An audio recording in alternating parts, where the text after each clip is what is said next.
Oh, hello. Welcome. Puck is sitting right behind me. He decided to come in right at the very last second.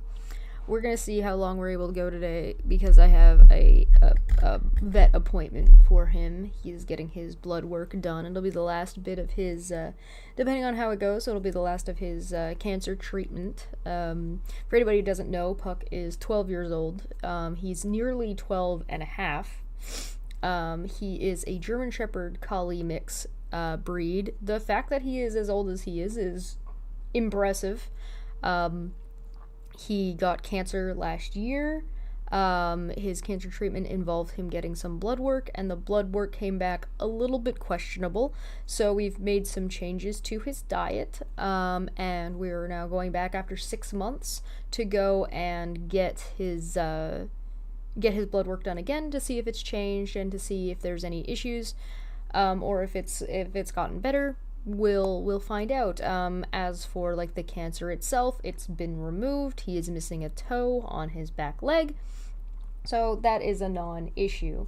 He also has a split in his toenail, but we'll get that taken care of. That won't be that too big of a deal. Too big of a deal. But alas, that's all of the updates that I have for now for that. If you're interested in the most ridiculous drama-based online harassment bullshit you've ever seen, go check out yesterday's stream. And as much as like how awful a lot of that stuff we were talking about was, and what was going and what's been going on in the background that people have may or may not been aware of, because that was a lot of exposing of some of that stuff.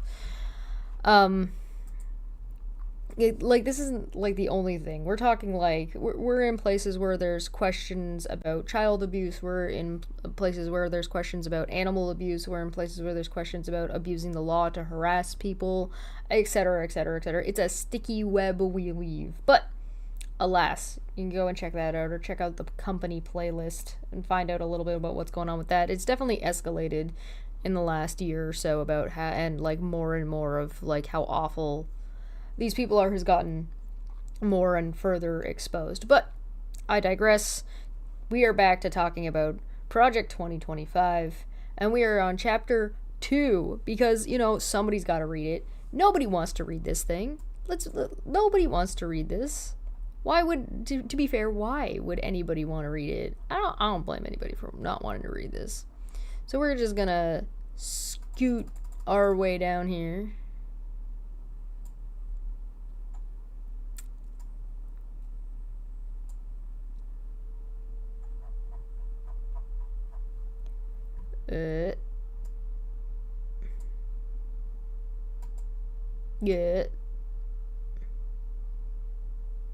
Yeah.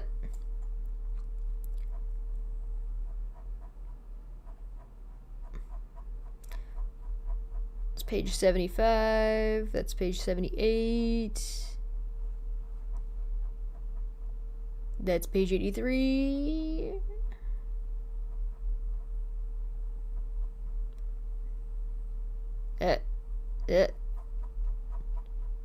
Where are you? Chapter 2. Oh, come on. I should have looked at the... Here we go. There we go. Citations. Blank page. Wait, this is 3! Wait a minute. Wait, hold on. Wait a second. Wait a minute. Wait a second. Hold. Is chapter 2 super short? I mean, I'm not against that. Where did we go? I thought we read that. I thought we read this. I'm so confused. Here we go. Executive Office of the President of the United States by Russ Vought. There we go. Okay, we did it. I got so lost. Okay, there we go. Page 75. Oh, sorry. Yeah, I forgot my Tim Pool cosplay. You're right. Bam.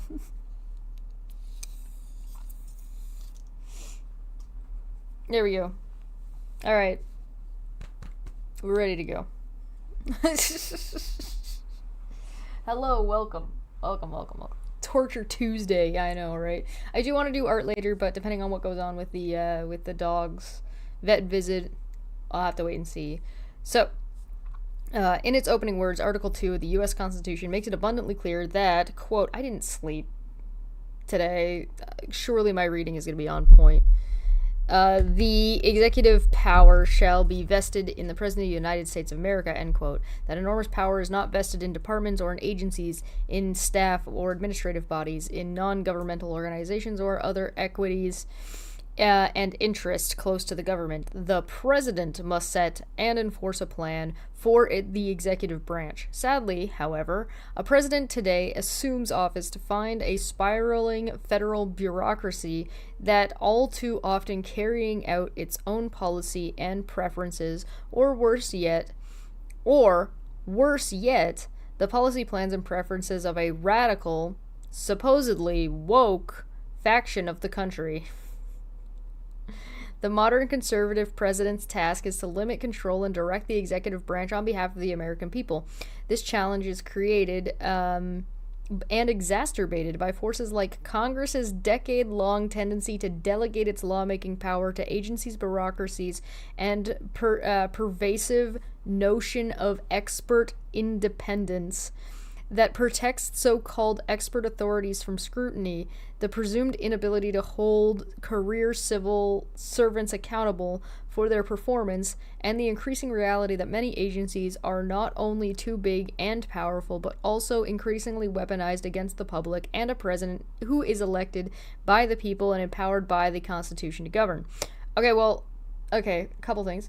First off, the last bit that we just read last week was talking about how they needed to have experts in all of these bureaucratic positions to enable the president, and now they're turning around again. They flip-flopped back again to say that we don't have to have experts and we don't have to have the bureaucracy. We just said that we needed that. We said before, we said we needed this bureaucracy that we didn't need. Was that clear? I hope not.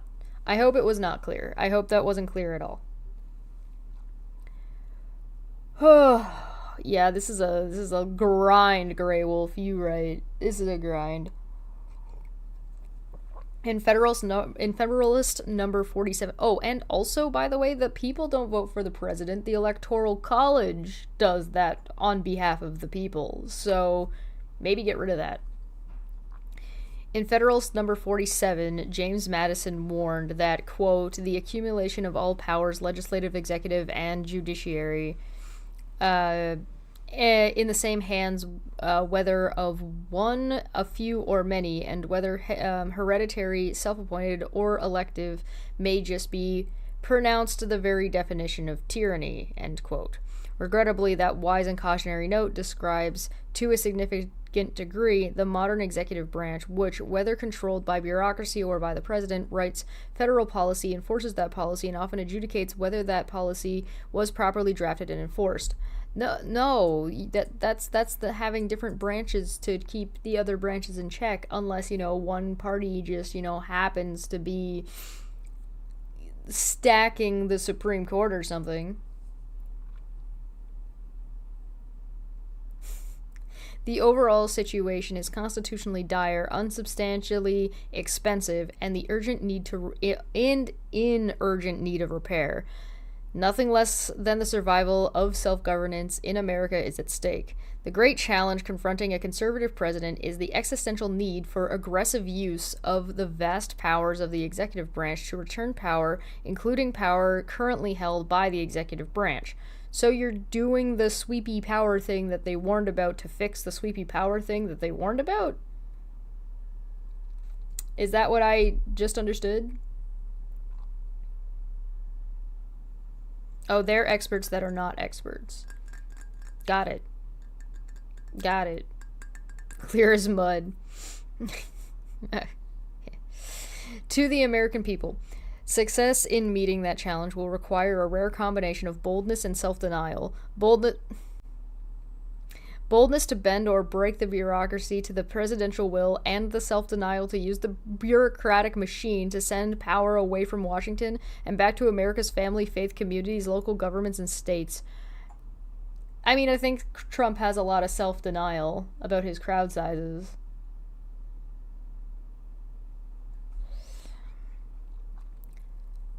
Fortunately, a president who is willing to quote Barack Obama, former president.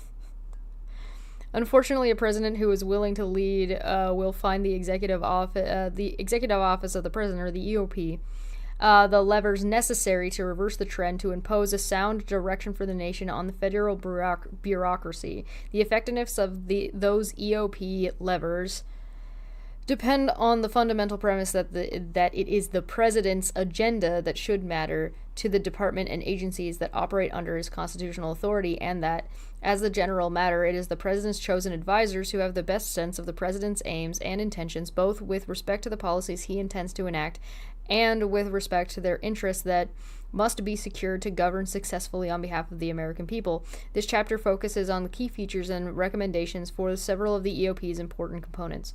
Okay, you're saying that your president needs to be surrounded by yes men who just do whatever the president wants under the assumption and the good faith that the president is operating on behalf of the people, regardless of whatever the president is actually doing and whatever effect that actually has on the country. And that's scary and stupid.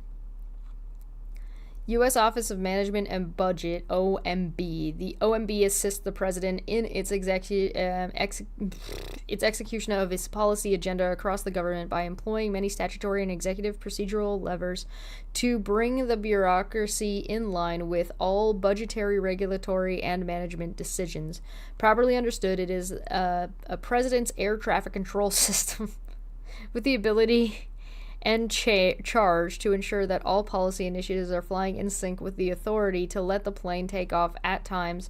Ground planes that are flying off course. OMB's key roles include: let us explain how this bureaucracy that we want to have is actually in line with, but not the bureaucracy that we don't want, right? That's a dictatorship? What? No. Tyranny? No. Okay, to be fair though, let's be honest about governance, right? We do know that, like, the best form of government on paper, not in practice, but on paper, is a benevolent dictator, right? Like, if you want to actually get shit done, and you actually want, like, you have to have somebody dictating. Otherwise, like, in groups, right? Like, we know it doesn't function in real life, and that's obviously fake news, but, I mean, just look at Doctor Doom. If anybody's not figured out yet that I'm making a joke...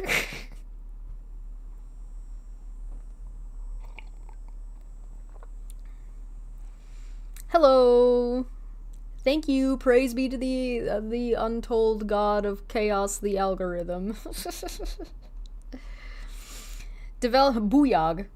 Developing and enforcing the president's budget and executing the appropriations laws that function the government, managing agencies and personnel, performance, procurement policies, financial management, and information technology.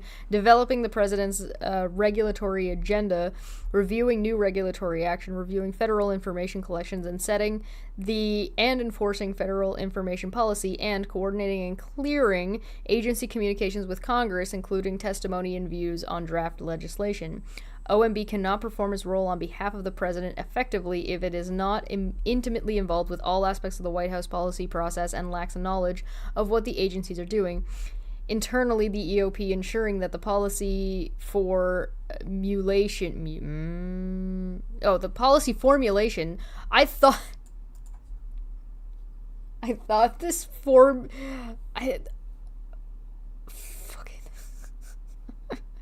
Nobody saw that. Ensuring the policy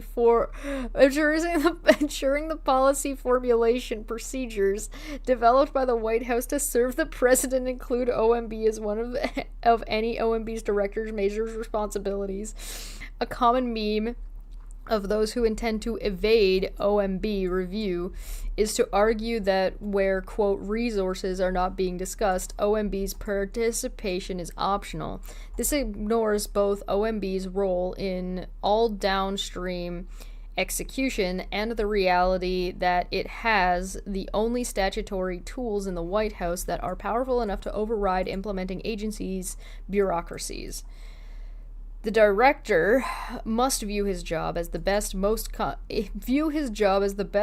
comprehensive approximation of the president's mind as it pertains to the policy agenda, while always being ready with actual options to affect that agenda within existing legal authorities and resources. This role cannot be performed adequately if the director acts instead as an ambassador of the institutional interests of OMB and the wider bureaucracy to the White House. Once the reputation as the keeper of, quote, commander's intent is established, then and only then does OMB have the ability to shape the most effective way to pursue an objective. Okay, but didn't they already say that the other, like, the chief of staff was supposed to be doing this? And then they also said that there was, like, a whole other role that was supposed to be doing this related to Congress.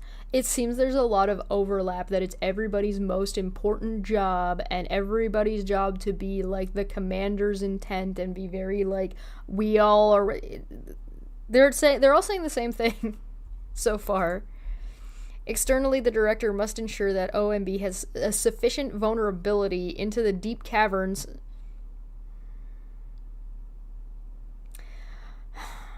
of agency decision-making. One indispensable statutory tool to that end is to ensure that policy officials, the program associate directors of PADs are dealing with deep caverns. I know there's a period joke in here somewhere.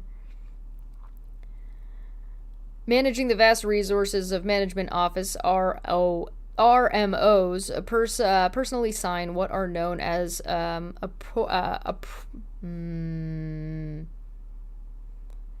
apportionments? There we go. Got it. In 1870, Congress passed the Anti-Deficiency Act to prevent the common agency practice of spending down all appropriated funding, creating artificial funding shortfalls that Congress would have to fill. The law mandated that all funding be allotted or appropriated in installments. This process, whereby agencies come to OMB for allotments and appropriated funding, is essential to the effective financial stewardship of taxpayer dollars. OMB can then direct, on behalf of a president, the amount, duration, and purpose of any appropriated funds to ensure against waste, fraud, and abuse, and ensure consistency with the president's agenda and applicable laws. The vast majority of these apportionments, oh my god,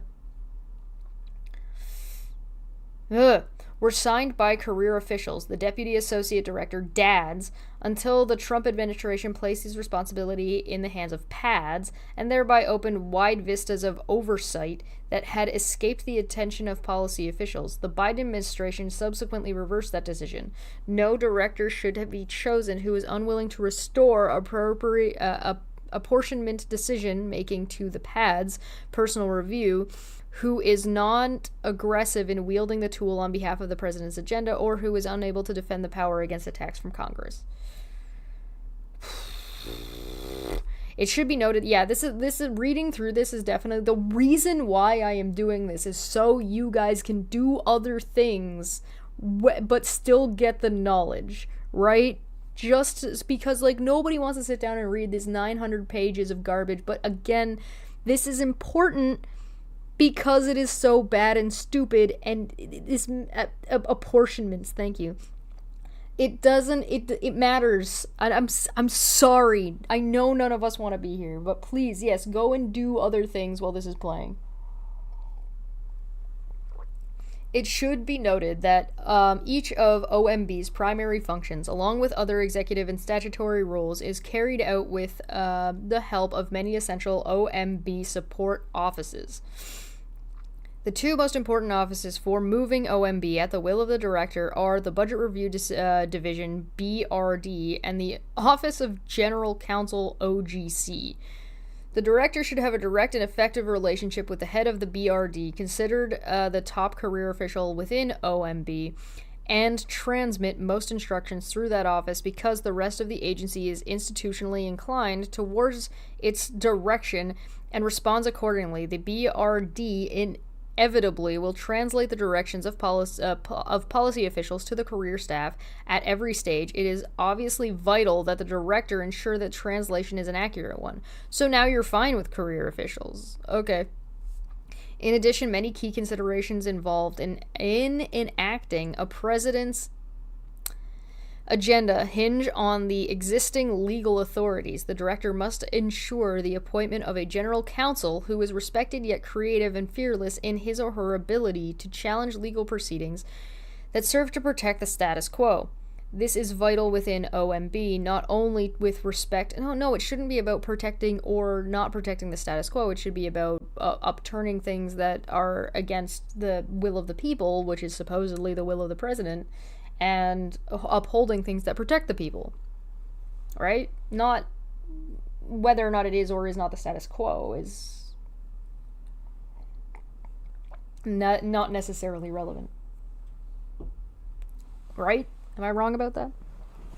Well, whatever. I'm sure there's things in here that I will not grasp, or things in here that we will, like, there'll be things that you guys can leave in the comment section that I've missed pointing out as problematic, or is problematic in more of a technical way, or in a way that I didn't touch on, because I can't touch on everything, obviously, otherwise we'd be here forever, and this is already going to take long enough. In addition, many key considerations involving enacting a president's agenda hinge on the existing legal... Oh, I just read that. Blah, blah, blah. This is vital within the OMB, not only with respect to the adequate development of policy options for the president's review, but also with respect to agencies that attempt to protect their own institutional interests and foreclose certain avenues based on the mere assertion, and not proof, that the law disallows or that conversely attempt to disregard the clear statutory commands of Congress.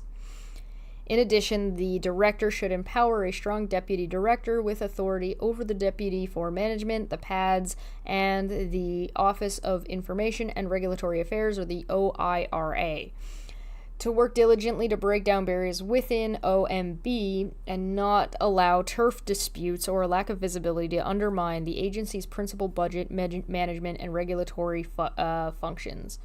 OMB should work towards a one OMB position on behalf of the president and represent that view during the various policy-making process. Well, you're saying you want them to not be biased, but then you want them to say that all of them should, whatever. Budget.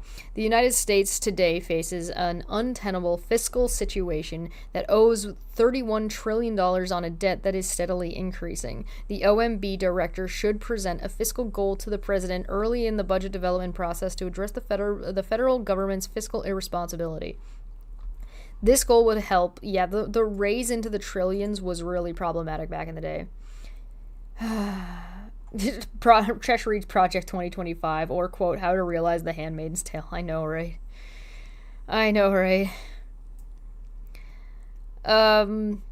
This goal would help align the months-long process of developing the actual proposals for inclusion in the budget. Though some mistakenly regard it as a mere paper-pushing exercise, the president's budget is in fact a powerful mechanism for setting and enforcing public policies at federal agencies. The budget team includes 6 resource management offices that, together with BRD and other components, help the director of OMB to develop and execute detailed agency spending plans that bear on, quote, bear on every, on italices, major aspect of policy formation and execution at federal agencies. Though initial priority setting and ongoing supervision of agency spending, OMB's budget team plays a key role in executing policy across the executive branch, including at many agencies wrongly regarded as independent. The RMO each with each of which is led by a politically appointee known as the PAD and a career dad, are separated into 6 functional units: national security, national resources, energy and science, health, education, income, maintenance and labor, transportation, justice, homeland security, treasury, commerce, and housing. Yeah, we wouldn't want professionals in any of those in any of those places, right? Hello, welcome. Because the RMO are institutionally ingrained in nearly all policymaking and implementation across the executive branch, they play a critical role in helping the director to implement the president's public policy agenda. However, because each RMO, hey, they did it right. However, because each RMO is responsible for formulating and supervising such a wide range of policy details, many granular but critical policy decisions are effectively left to the career professionals who serve across administration. To enhance, like how they call like the career professionals, like they're just like, yeah, how dare you be a professional and have a career in politics, like it's a dirty. God, people who've been here and know what they're talking about. Ugh, gross, disgusting. To enhance the OMB's director's ability to help the president drive policy at the agencies, this existing 6 RMOs should be divided into smaller subject matter areas, allowing for more pads, and each of these pads should have a deputy pad. This expanded pool of RMOs with additional policy leadership would enable more comprehensive direction and oversight of policy development and implementation. You want to add more bureaucracy? Okay. Regardless of whether Congress adopts the president's full set of budget recommendations, the president should reintroduce the concept of administrative pay-as-you-go or administrative pay-go. This simple procedural requirement imposes budget neutrality on the discretion choices of federal agencies, of which there are many in nearly all areas of policymaking. This simple step forces the executive branch to control what it can control. The principle may occasionally yield to the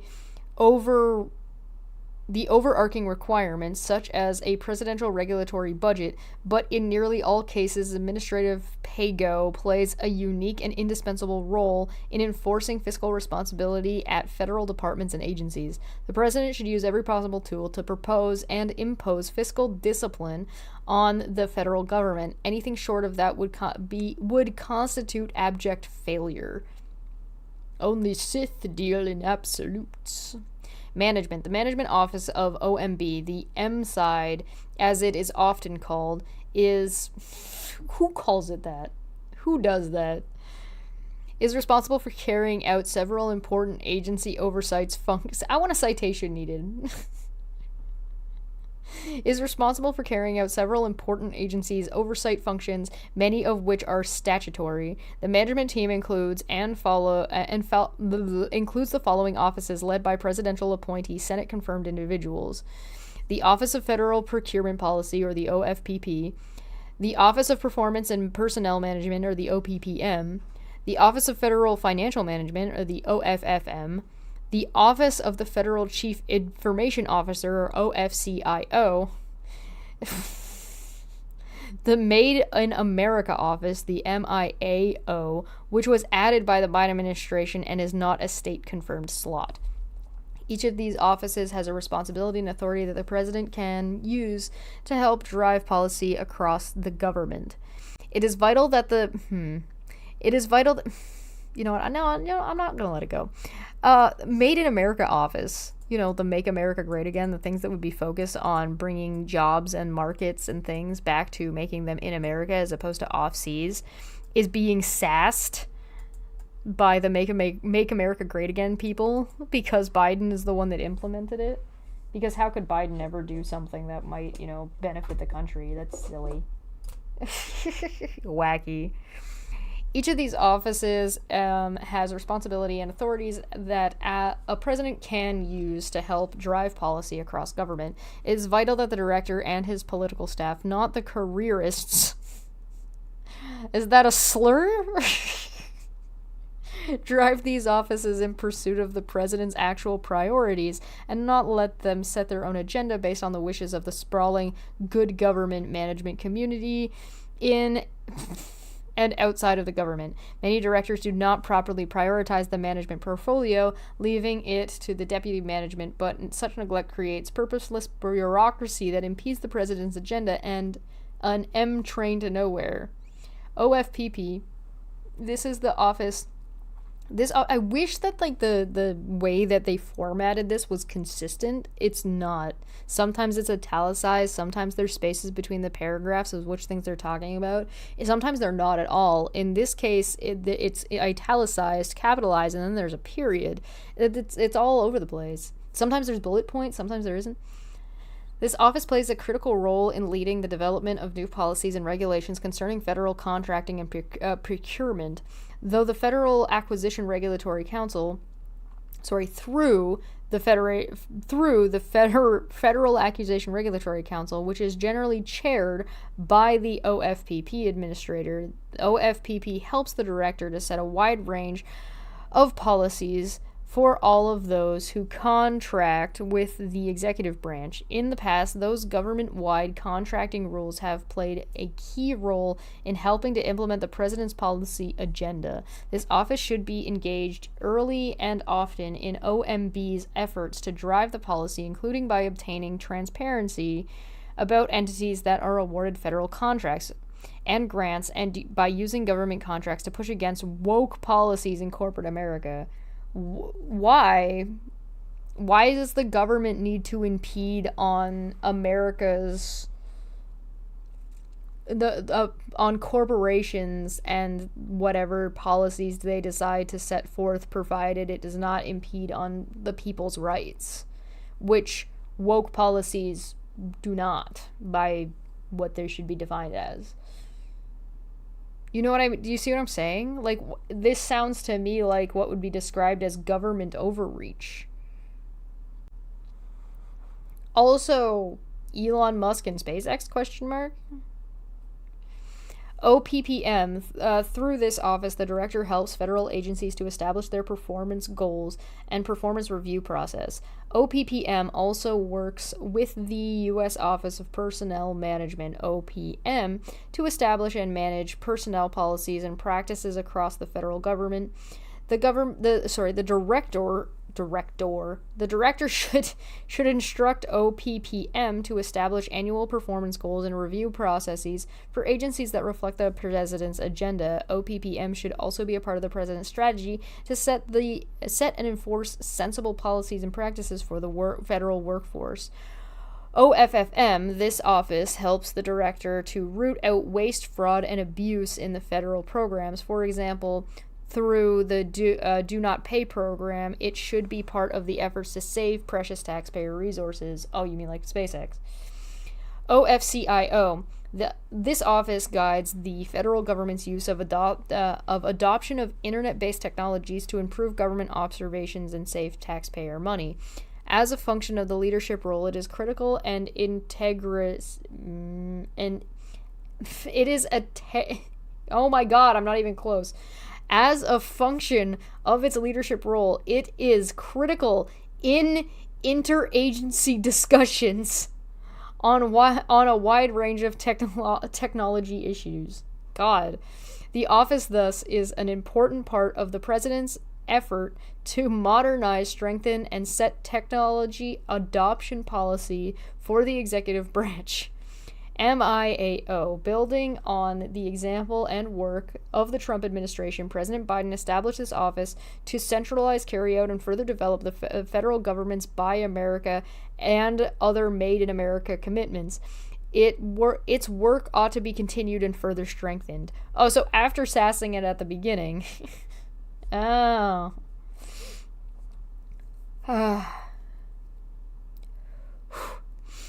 Regulatory and Information Policy. OBM's OIRA plays an enormous and vital role in reining in the regulatory state and ensuring that regulations achieve important benefits while imposing minimal burdens on Americans.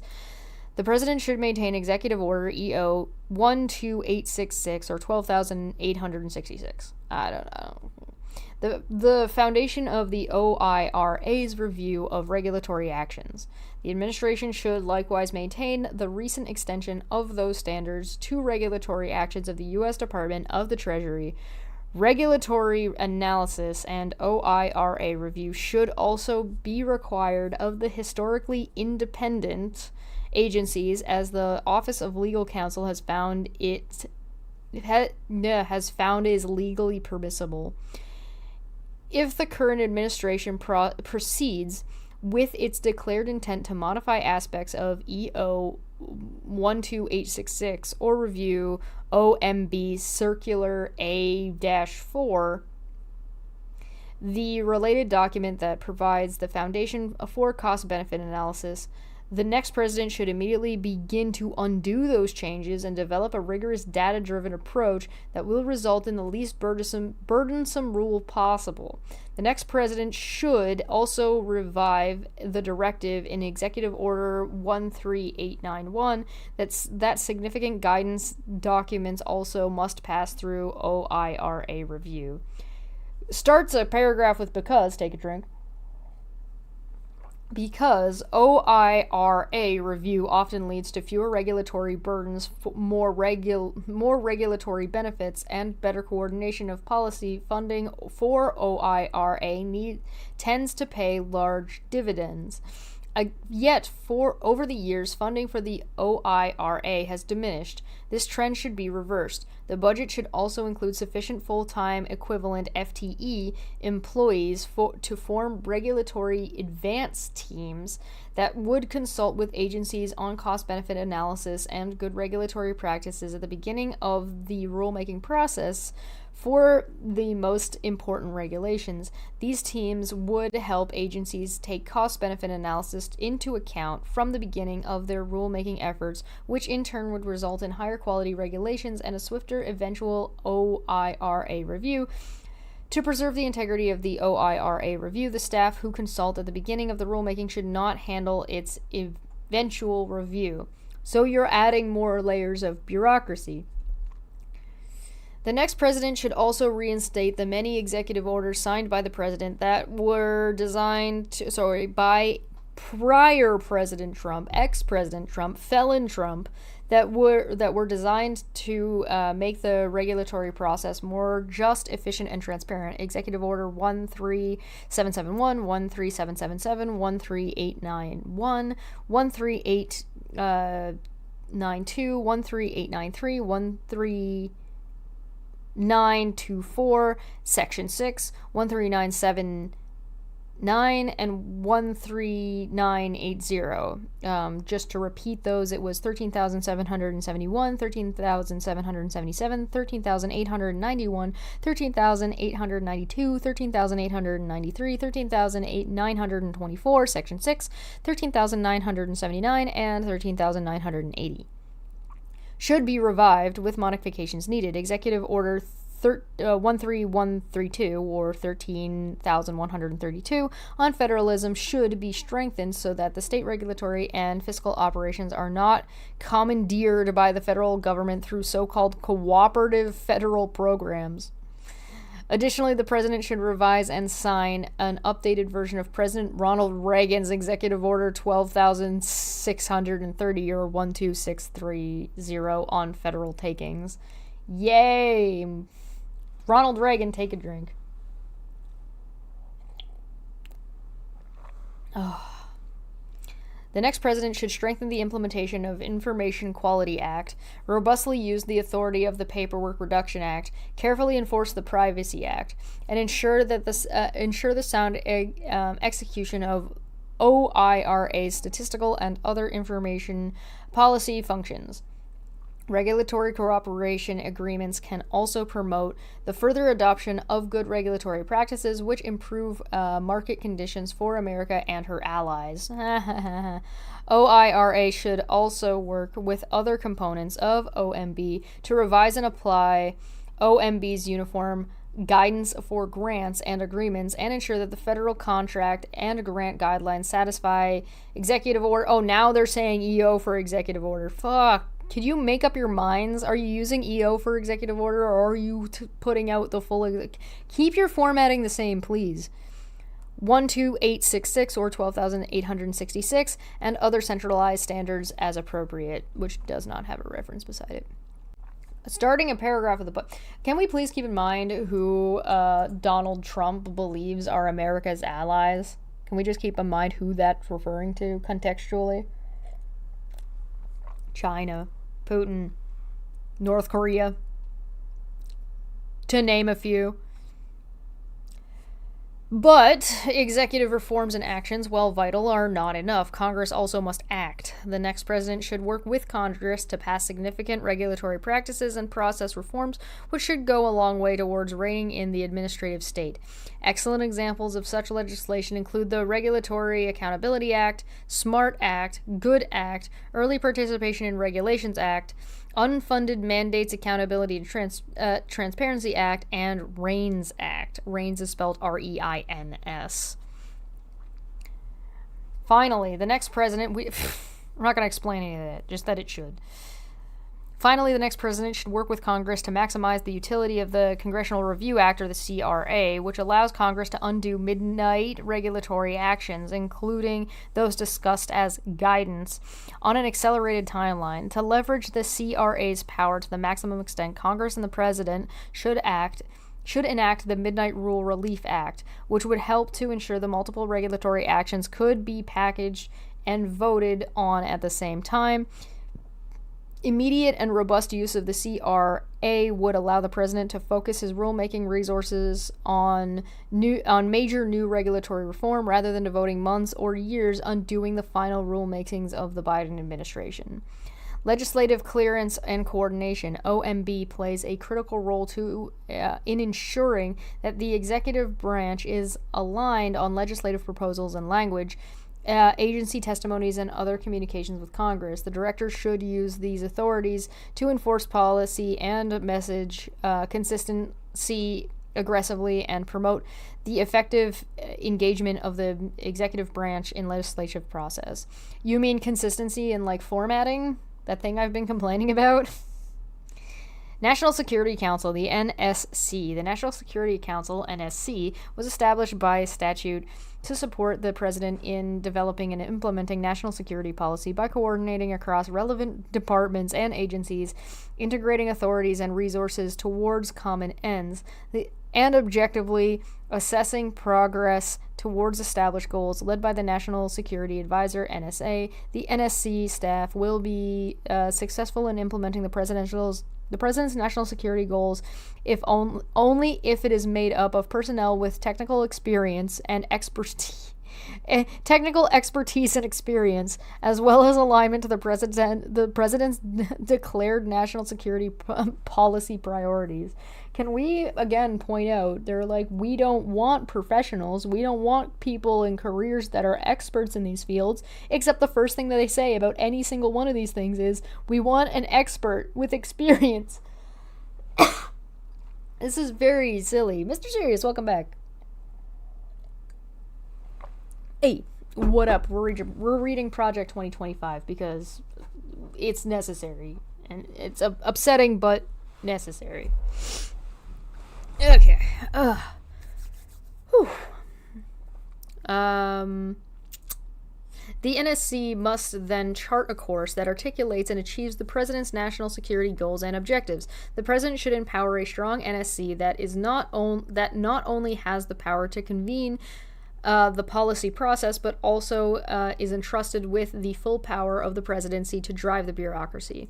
In organizing, by means of presidential directive, the NSC staff that is the most responsive and aligned with the president's goals and empowered to implement them, the NSA should immediately evaluate and eliminate detractorates that are not aligned with the president's agenda and replace them with new detractorates as appropriate that can drive implementation of the president's signature national security policies.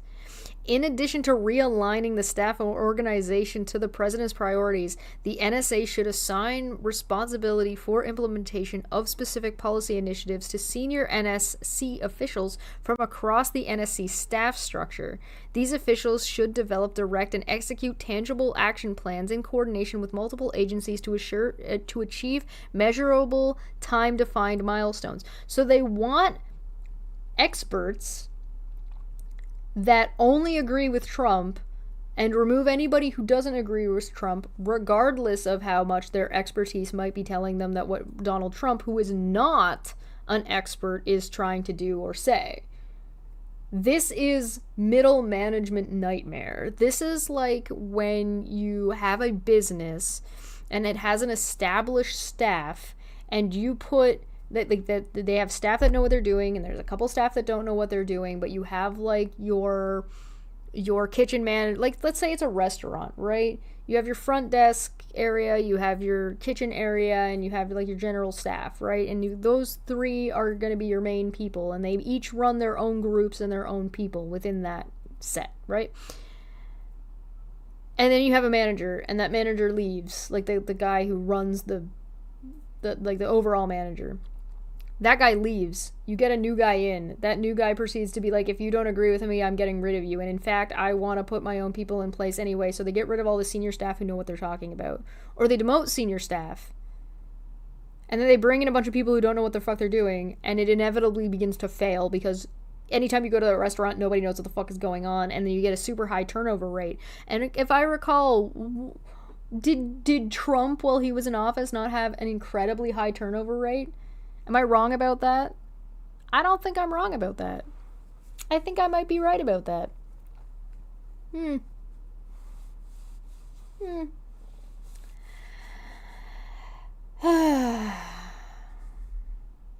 That's how you lose your head chef. Yes. Anyway, where was I? Aligning NSC staff to the president's national security goals will provide clearer direction, a mandate for action, and a baseline of accountability that can be... That's how you get your government to shut down. Aligning NSC staff to the president's national security goals will provide clearer direction, a mandate for action, and a baseline of accountability that can be used to evaluate staff performance and the NSC's overall progress. They want to fire people based on their political affiliation, is basically what they're saying. Accountable senior officials themselves, either political appointees or a minimum number of career detailees who are selected and vetted politically and report directly to political staff, should be the main day-to-day managers for intricacy, coordination, and implementation of their assigned national security policy objectives. They should provide policy analysis for consideration by the broader NSC and relevant agencies and ensure timely responses to decisions made by the president. The accountable senior officials should be established at the direction of the NSA and draw on personnel and expertise from beyond the NSC, including the OMB, the National Economic Council, and relevant federal agencies. The NSC staff... I'm getting annoyed at, like... This was presented and is supposed to be, like, the talking points for, like, your MAGA conservatives. And this is clearly written in a way that the MAGA supporters are not going to understand. There's a lot of fluff words. There's a lot of, like, just big words that sound smart just jammed in here for no reason, and it's bloated and long-winded. And I believe this is intentional. I think that it's trying to sound smarter than it is. I think that it's trying to use language to establish a barrier to make it more difficult to ascertain what it's actually trying to do, or what it's actually trying to accomplish, which is to make more bureaucracy, except when we make the bureaucracy bigger, we make sure that it's filled with people that are just going to be an echo yes chamber that is essentially just going to be full of Trumpers who are just going to do whatever he says regardless of their expertise and regardless of whatever is actually going on and whatever is going to actually benefit the American people. They're setting up a dictatorship. And they want the rights and the ability to do whatever they want to people and corporations based on woke policies, which doesn't have a definition in the political sphere from like a legal standpoint. Bloated and long-winded sounds like their beloved leader to me. I know, right? Like, this is not something, like, contextually, this is not something that you would expect, like, your average, just, you know, Joe Schmo off the side of the road to pick up and be able to read and understand and, like, take the time to read through this 900 pages of bloviated nonsense. Right? You see what I'm saying?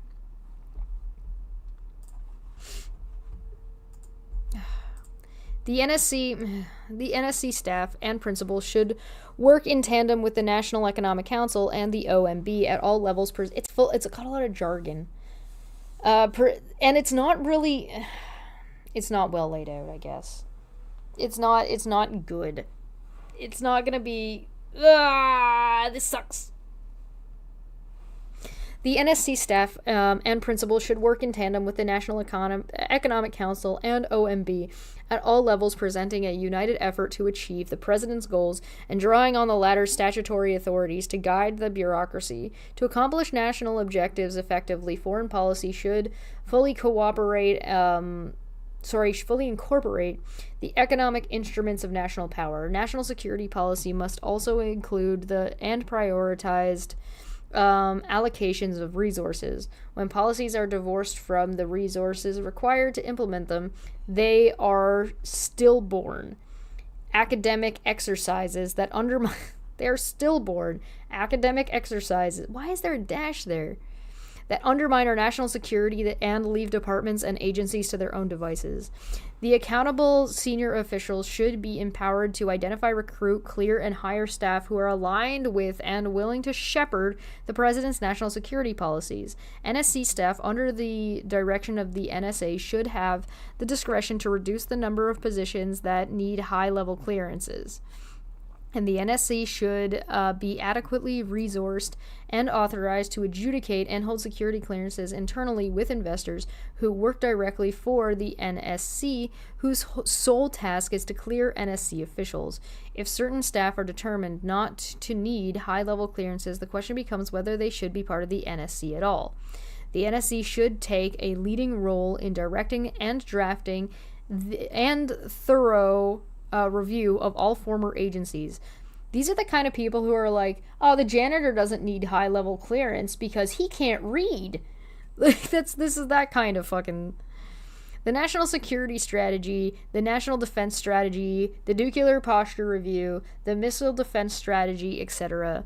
In particular, the National Defense Strategy, which by tradition has evaded significant review, should be prioritized for White House review by the NSC and OMB. Both should also conduct reviews of operational war plans and global force planning and allocations with the Secretary of Defense to align them with presidential priorities and review all key policy and guidance intended for implementation by the heads of the Department of Defense, the Departments of State, and the intelligence community before they are authorized for distribution. The NSC should rigorously review all general and flag officer promotions to prioritize the core roles and responsibilities of the military over social engineering and non-defense matters, including climate change, critical race theory, manufactured extremism, and other polarizing policies that weaken our armed forces and discourage our nation's finest men and women from enlisting to serve in defense of our liberty. So what the fuck?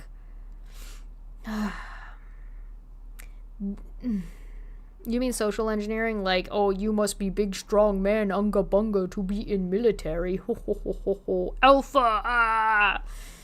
Yeah, like that. Stuff like that. The NSC staff will need the NSC staff will need to consolidate the functions of both the NSC and the Homeland Security Council, or the HSC, incorporate the recently established Office of National Cyber Director. Office of National Cyber... Not... cyber what? Recently established Office of the National Cyber Director? That doesn't sound right. This is missing a word. Like, because the director is the director of the Office of the National Cyber? Cyber what? Am I wrong? Am I just dumb? I'm just dumb. You know what? I'm just gonna assume that I'm stupid. And evaluate the required regional and functional directorates. Given the aforementioned prerequisites, the NSC should be properly resourced with sufficient policy professionals, and the NSA should prioritize staffing the vast majority of the NSC directorates with aligned political appointedness and trusted career officials. For instance, the NSA should return all non-essential detailees to their home agencies on the first day in office so that the new administration can proceed effectively without the personnel landmines left by the previous steward, and as soon as possible should replace all essential detailees with staff aligned with the new president's priorities. The HSC has overseen pandemic response, and its incorporation is important. So you just want the NSA needs to go into the NSC and the HSC and the Office of National Cyber and kick everybody out on the first day, and then just fire whoever doesn't align with their political agreements of fucking Trump? What? Are you fucking serious? How are they going to know? How are they going to know if the previous people agreed or disagreed or will or won't agree with the Trump administration? Because that's what they're assuming. They're assuming Trump administration, right? For instance, the NSA should... what the fuck? The HSC has overseen a pandemic. Oh, yeah. In the end, change requires intervention, and the NSC staff should be appropriately recruited, manned, and empowered to achieve the president. How are they going to do that on the first day? They have to get all of the... you can't just be like, everybody get out of the president's office. President Trump is hiring... everybody, day one. You, not you. You're cool. Fuck you. Like, that's... In the end, change requires intervention, and the NSC staff should be appropriately recruited, manned, and empowered to achieve the president's national security and foreign policy objectives and maintain robust policy analysis and discussion while minimizing resistance from those who have an agenda, who jealously guard their resources and autonomy at the expense of national security. You don't get bodily autonomy under Trump. I mean, as women, I think we already knew that, but, men don't get it either. At the expense of national security and sound policy development. You mean like taking home classified documents and keeping them in your bathroom, you fuck? This resistance and inertia can be inadvertently enabled by a small and unempowered NSC. Additionally, the White House Chief of Staff and NSA must ensure that the NSC is functioning in tandem with the rest of the White House staff to benefit from the best strategic thinking of the president's top advisors. History shows that an unsupervised NSC can stray from its statutory role and adversely affect a president and his policies. Oh no. Who would want that under any circumstances? Moreover, while the NSC should be fully incorporated into the White House, this seems like a whole lot of begging because, like, professionals in the White House and in other places in the Trump administration last time kept telling Trump, no, you can't do that, and they don't want that to happen this time. Moreover, while the NSC should be fully incorporated into the White House, it should also be allowed to do its job without the impediment of duly hatted staff that report to other offices. For instance, the NSC needs its own counsel to inform what legal options can be provided to the president. The White House counsel should be part of the policy process and the president's top legal advisor. These recommendations provide a clear roadmap for rapidly sizing and solidifying the NSC staff to support and achieve the president's objectives beginning on Inauguration Day. So again, you want to add more counsels and more bureaucracy, period. You just want to isolate all of the agencies and then just have like go-between people. So you want to add bureaucracy to each one of the agencies and then add more go-between people, thus bogging it down.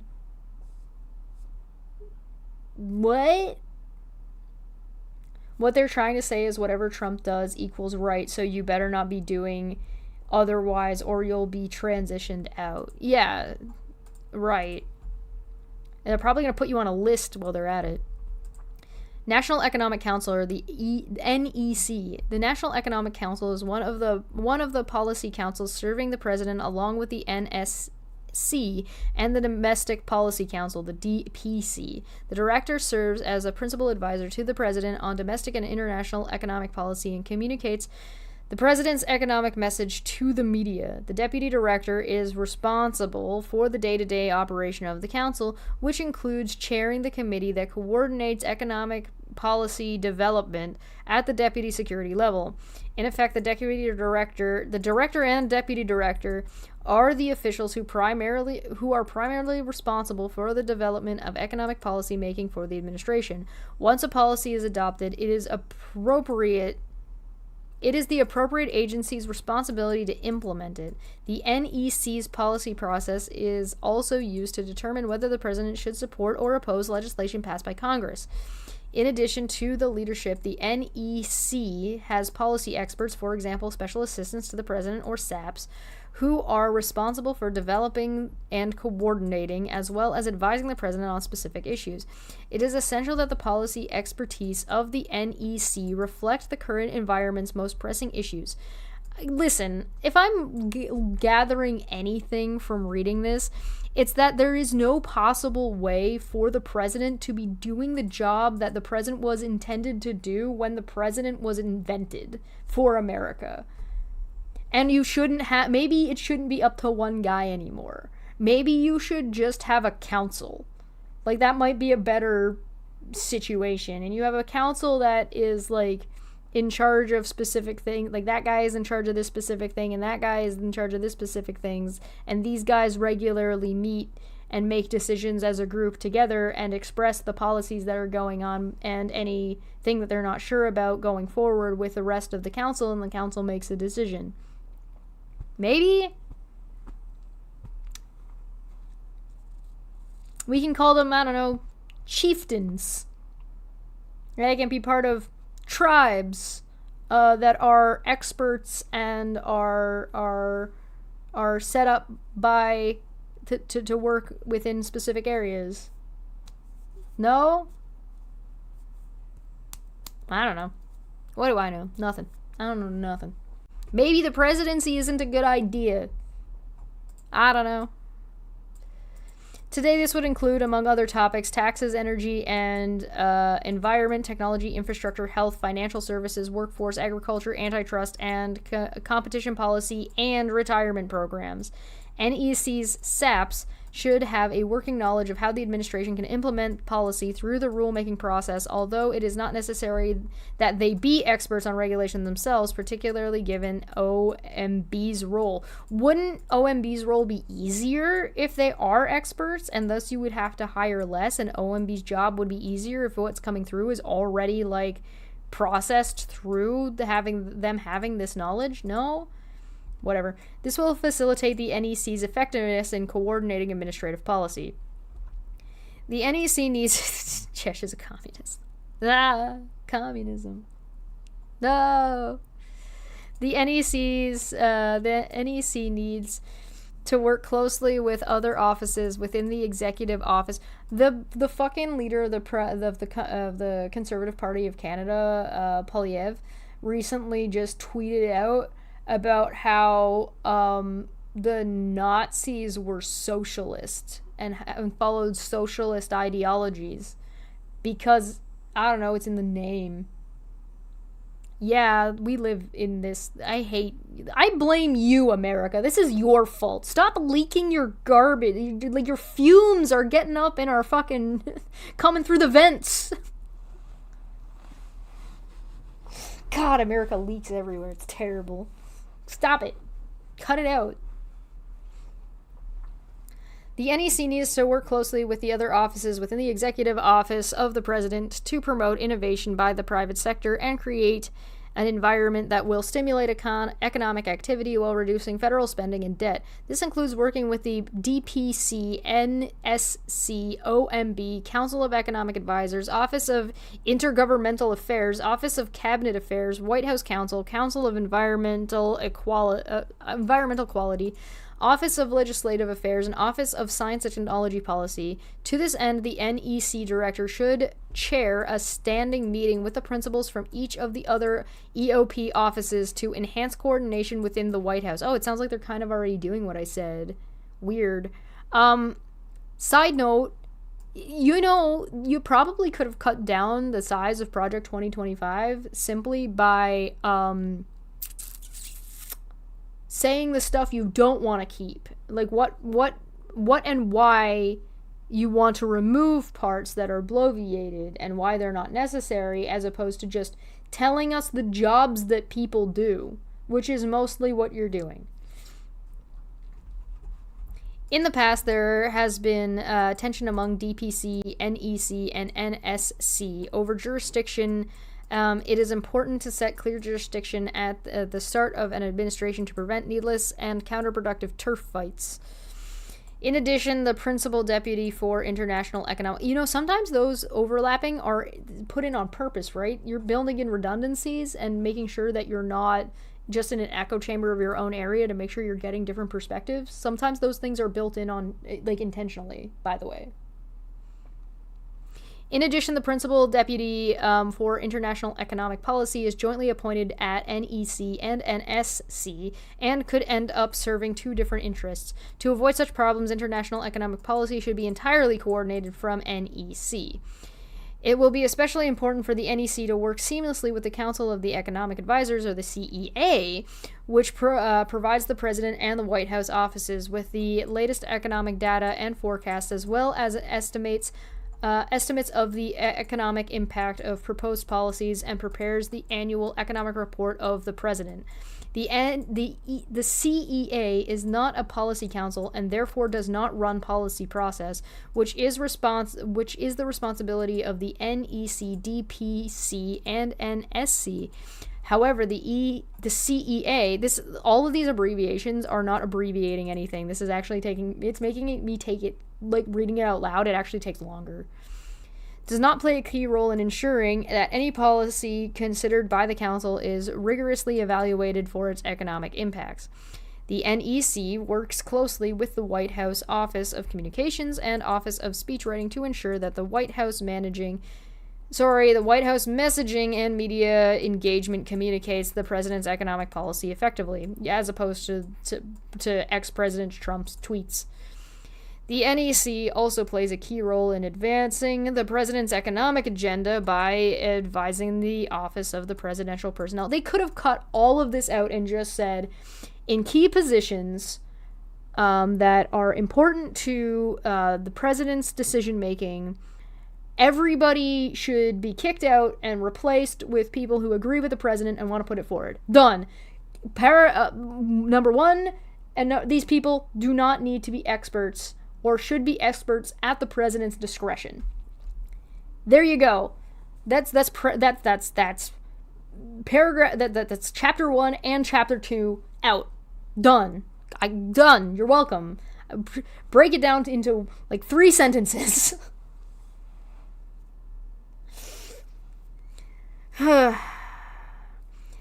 The NEC also plays a key role in advancing the president's economic agenda by advising the Office of Presidential Personnel on appointments to key economic posts, including positions in financial regulatory agencies. The NEC helps to ensure that each economic post is held by a person who shares the president's policy priorities and works well with the rest of the administration's economic team. This is reading a really long job advertisement.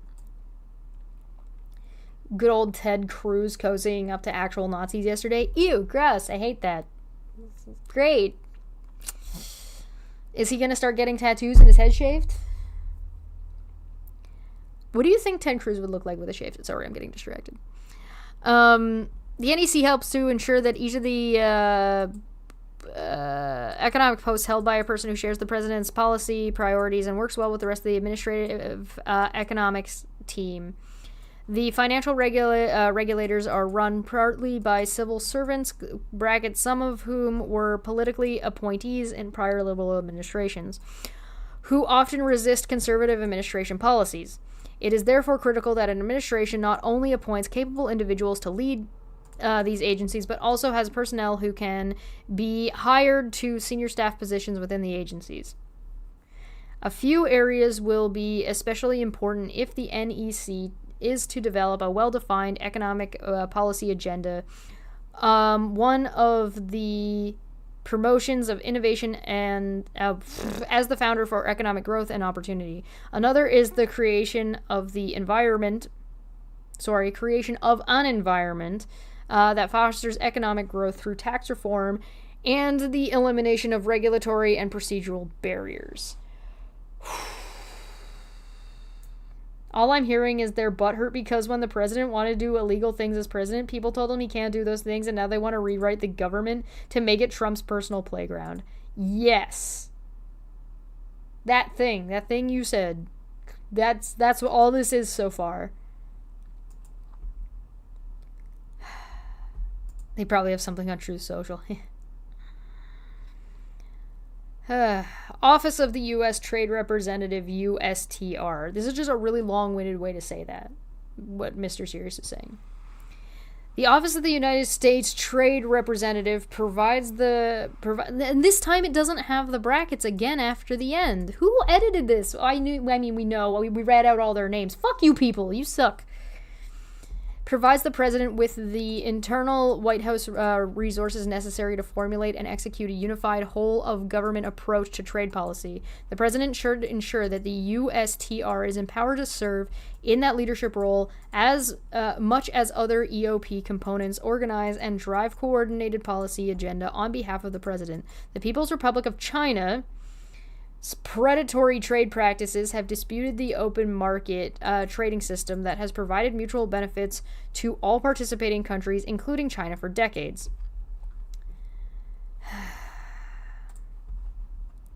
The failure of the World Trade Organization, WTO, to discipline China for abrogation of its trading commitments has seriously undermined its credibility and made it largely ineffective institution. The United States, through an empowered USTR, must act to rebalance and refocus international trade relationships in favor of democratic nations that embrace free, fair, and open trade principles built on market-driven economies. Chapter 26 of this book outlines recommended trade policy priorities for the incoming president. However, regardless of the approach, successful implementation of that trade agenda will require the president to articulate a clear policy. Yeah, Trump is going to articulate a clear policy, direction, and instructions for the executive branch to operate and coordinate in a coordinated fashion under leadership of an empowered USTR. That sounds like something Trump is capable of doing.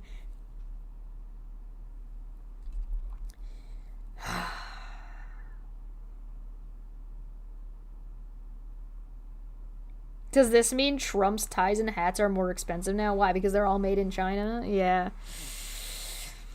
To address these and other challenges, protect the American workers, and ensure free and open markets for our communities and businesses, the next president must leverage the institutional resources and strength of the USTR and neither allow institutional interests to drive fragmented trade policy is developed from the ground up, not cater to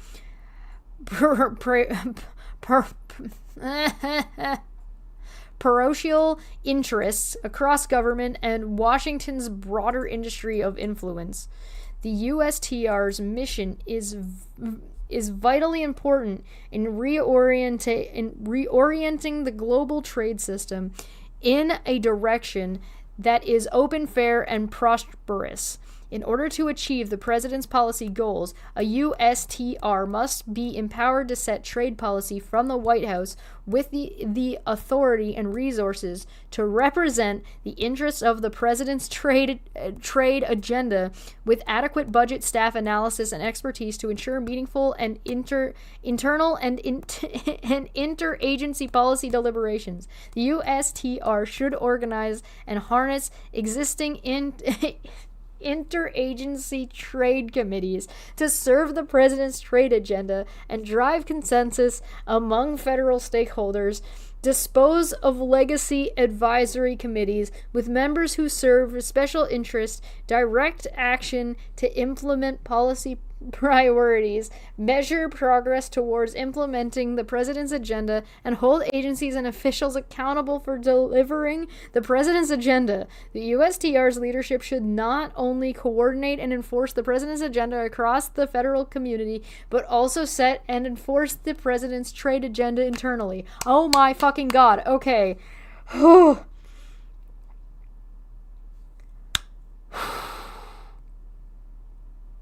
China.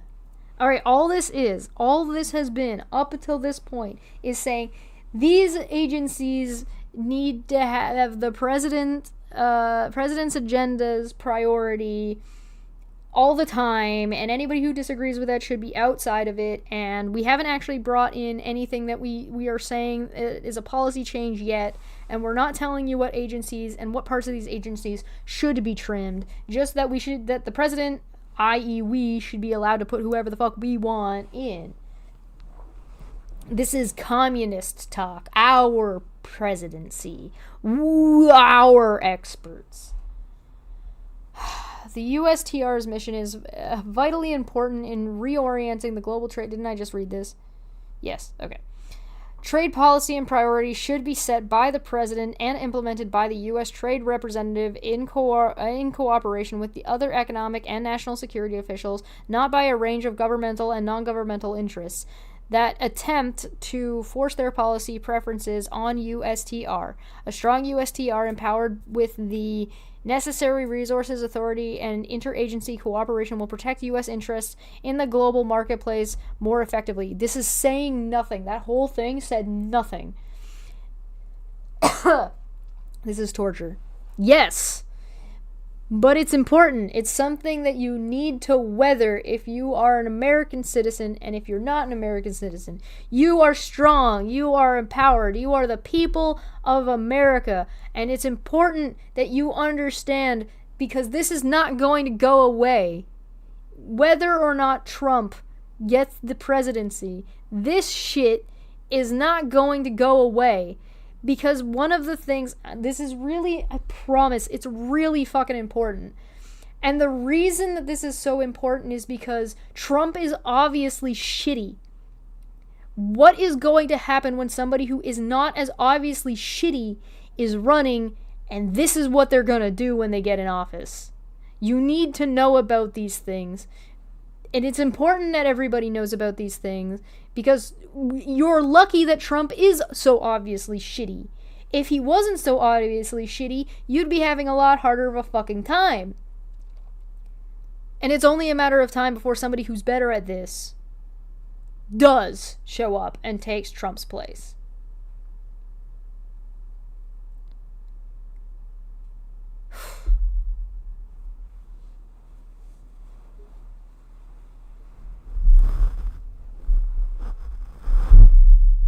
Blah, blah, blah. Okay. Listen, not all of us are American, but it's still really important that we know and we understand what's going on here. So, and the other thing that's really important, I think it's really important that conservative Americans understand this and what's actually being said here. So if you're a conservative, hey, I appreciate you being here and actually taking the time to understand and try and see what the people who want to be and are in charge of your party are actually trying to do, which is not in your favor and not actually very conservative of them. It's reductive. Okay. Council of Economic Advisors, the CEA. I will get off of my soapbox. Congress established the Council of Economic Advisors in 1946 to advise in 1946 to advise the president on economic policy based on data research and evidence. The CEA is one of the oldest congressionally created offices within the White House complex and plays a broad role in bringing economic expertise to the administration policy across a large range of policy areas. Funny, they didn't say they didn't need experts in the last one, or this one, it seems. The CEA I think it's really interesting to see which areas they say they don't have to have experts in and which areas they don't mention or they say they want experts in. I think that's very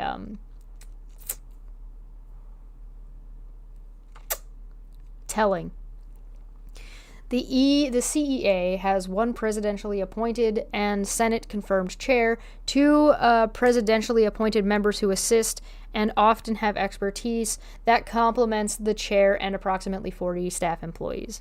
Statutorily, the CEA is charged with being the president's principal source of economic advice.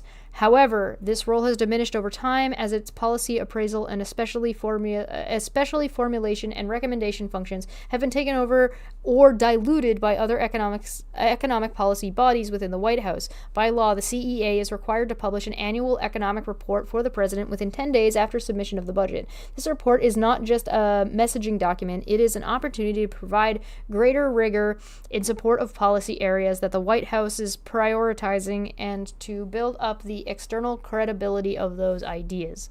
Or say that there's problems or help the presidency be transparent and shouldn't be. Okay. Sure. A future conservative administration should utilize the CEA as the senior internal White House economist, much as the White House counsel's office functions as the senior internal White House lawyer. This does not mean that there are no economists in other office. I always struggle with the word economist. I don't know why. There are, just as there are often lawyers in the Policy Council and other White House offices, but the CEA's role, like the White House counsel's, is to employ its unique expertise, particularly on the technical side, to ensure that sound analysis is contributing to the shaping the policy discussion. Hey, do you guys remember when the professionals gave Trump a map that showed where a hurricane was going to hit? And he changed it live when we saw him do that because he said something wrong. And so instead of correcting himself, he just tried to change the facts. You guys remember that? In practice, this means that the CEA staff do not coordinate the policy process in the way that the DPC or the NEC would, but they should be integral to the EOP's policy development process. CEA staff should support sound policy development and execution by actively contributing to running policy dialogues, proactively raising issues that need to be addressed, consulting on questions that arise, and guiding EOP and agency officials on the analytical foundations of policy. Structurally, the White House Chief of Staff should ensure that the CEA has a seat in the policy-making table on all relevant policy. They literally just described how this job is kind of not as relevant anymore, but still think it's important and should still exist. They haven't named a single thing that they should cut. The only thing that they've actually said that they should cut is anybody who disagrees with the president's agenda or might not just agree and do whatever he says all the time, or may force it to happen, whether or not it's legal. Senior economists traditionally have not gone through the Office of Presidential Personnel process, and more often than not are hired on an academic year cycle.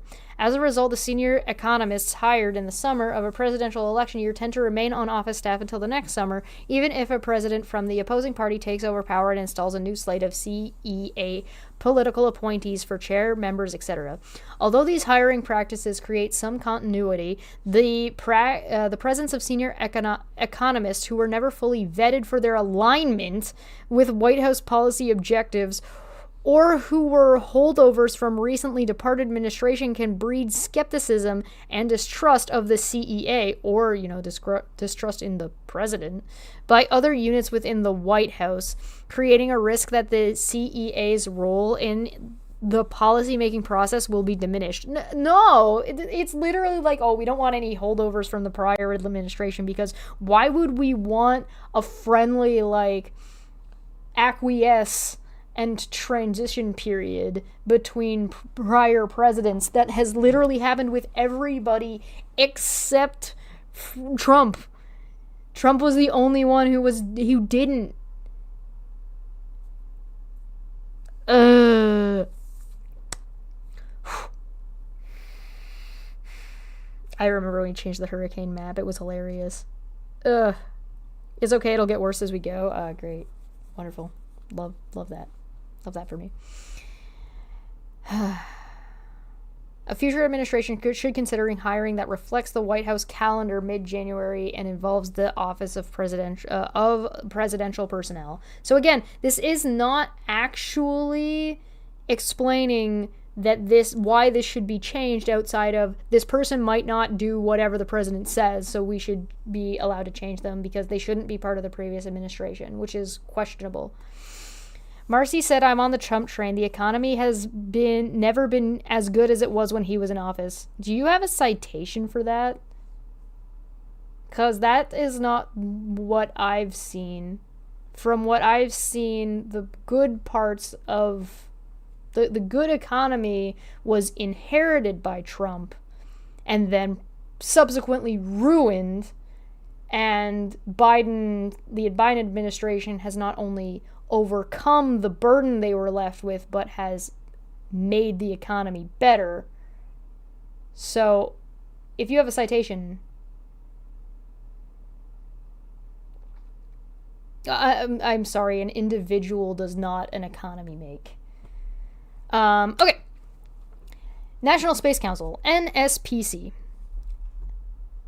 The National Space Council is responsible for providing advice and recommendations to the president. It's like saying nobody needs to go to the dentist because I don't have a cavity. Right?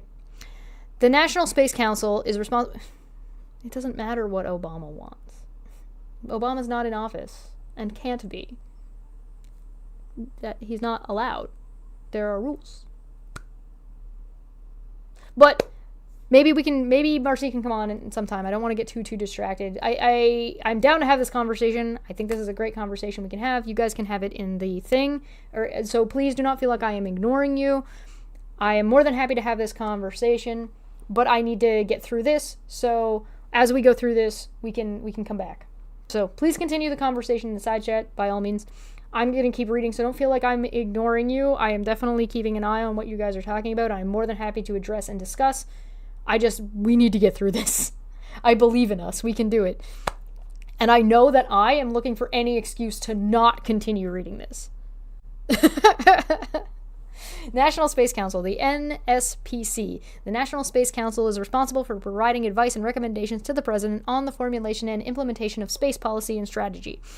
It is charged with the conducting of a whole-of-government approach to the nation's space interest, civil, military, intelligence, commercial, or diplomatic. Historically, it has been chaired by the vice president and the president at the president's discretion, and its members consist of members of the cabinet and other senior executive branch officials, as specified by the president in Executive Order 13803, or 13,803. I have a question for any conservative that may be watching this in the future or is currently watching this. Do you think that if this was implemented by the Democrats, that you think it would be a good idea?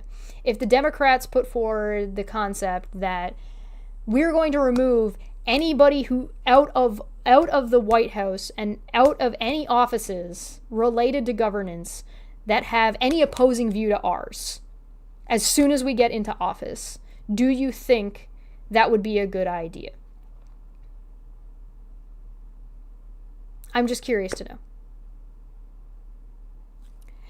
The NSPC, P isn't capitalized, purpose is to ensure that the president's priorities relative to space are carried out and, as necessary, to resolve policy conflicts among departments and agencies that are related to space.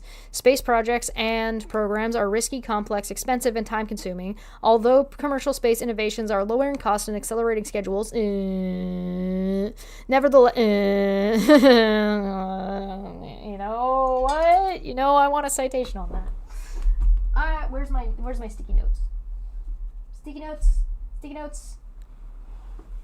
Where's my sticky notes? I haven't had to write down one in a while. I don't know where my sticky notes are. I'm just gonna write it. Hold on. Space costs. Space money down. That's page 89. All right. Yeah, I'm gonna want a citation on that one. I don't think that's. We're doing a quick little one of these. Monk. All right.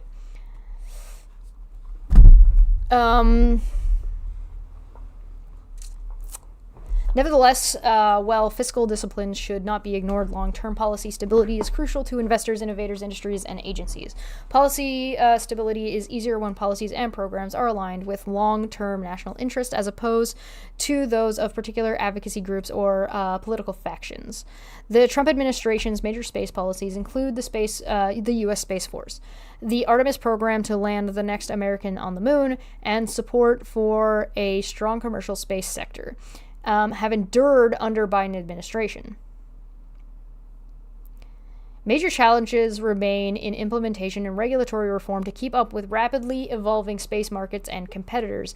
These include the long-term stability of space activities in light of increasing orbital debris, Starlink, creation of space situational awareness service for civil and commercial use, management of mega constellations, licensing of new commercial remote sensing capabilities, keeping up with licensing demands due to high launch rates, transitioning International Space Station operations to multiple privately owned space programs. Why would that? Is that a good idea?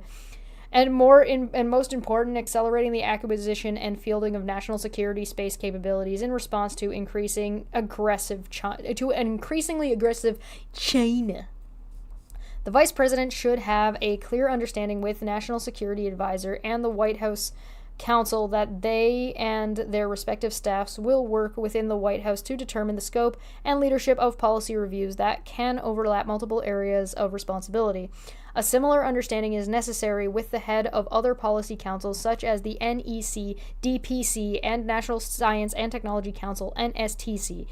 As a result, the president's discretion and the vice president's leadership in the NSPC. Why is it not capitalized now? It was capitalized, whatever. Under the Trump administration, was able to coordinate a wide range of space policy reviews, legislative proposals, and regulatory reforms smoothly. The NSPC generally led on space issues within the EOP, but other White House offices also took on space topics. All right, yeah, no, I gotta go get my, wait a second. Hold on. Hold on a minute. First off, I need more tea. Second off, I need my sticky notes. Okay, I found them. They were actually, just right there. Damn it. Uh-oh. Okay, so I'm gonna need a citation on, the, what did that say? Space policy and review was, would that say? Led on space issues Where did that say that? Vice President, blah, blah, blah, blah, blah, under the Trump administration was able to coordinate a wide range of space policy.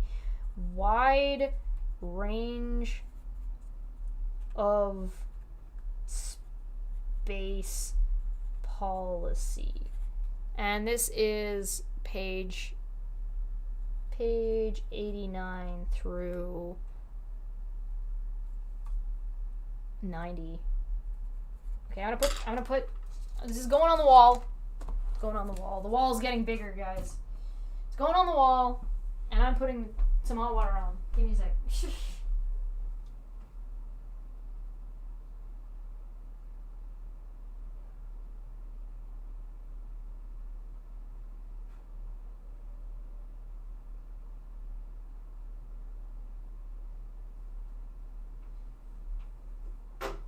Okay, the water is boiling.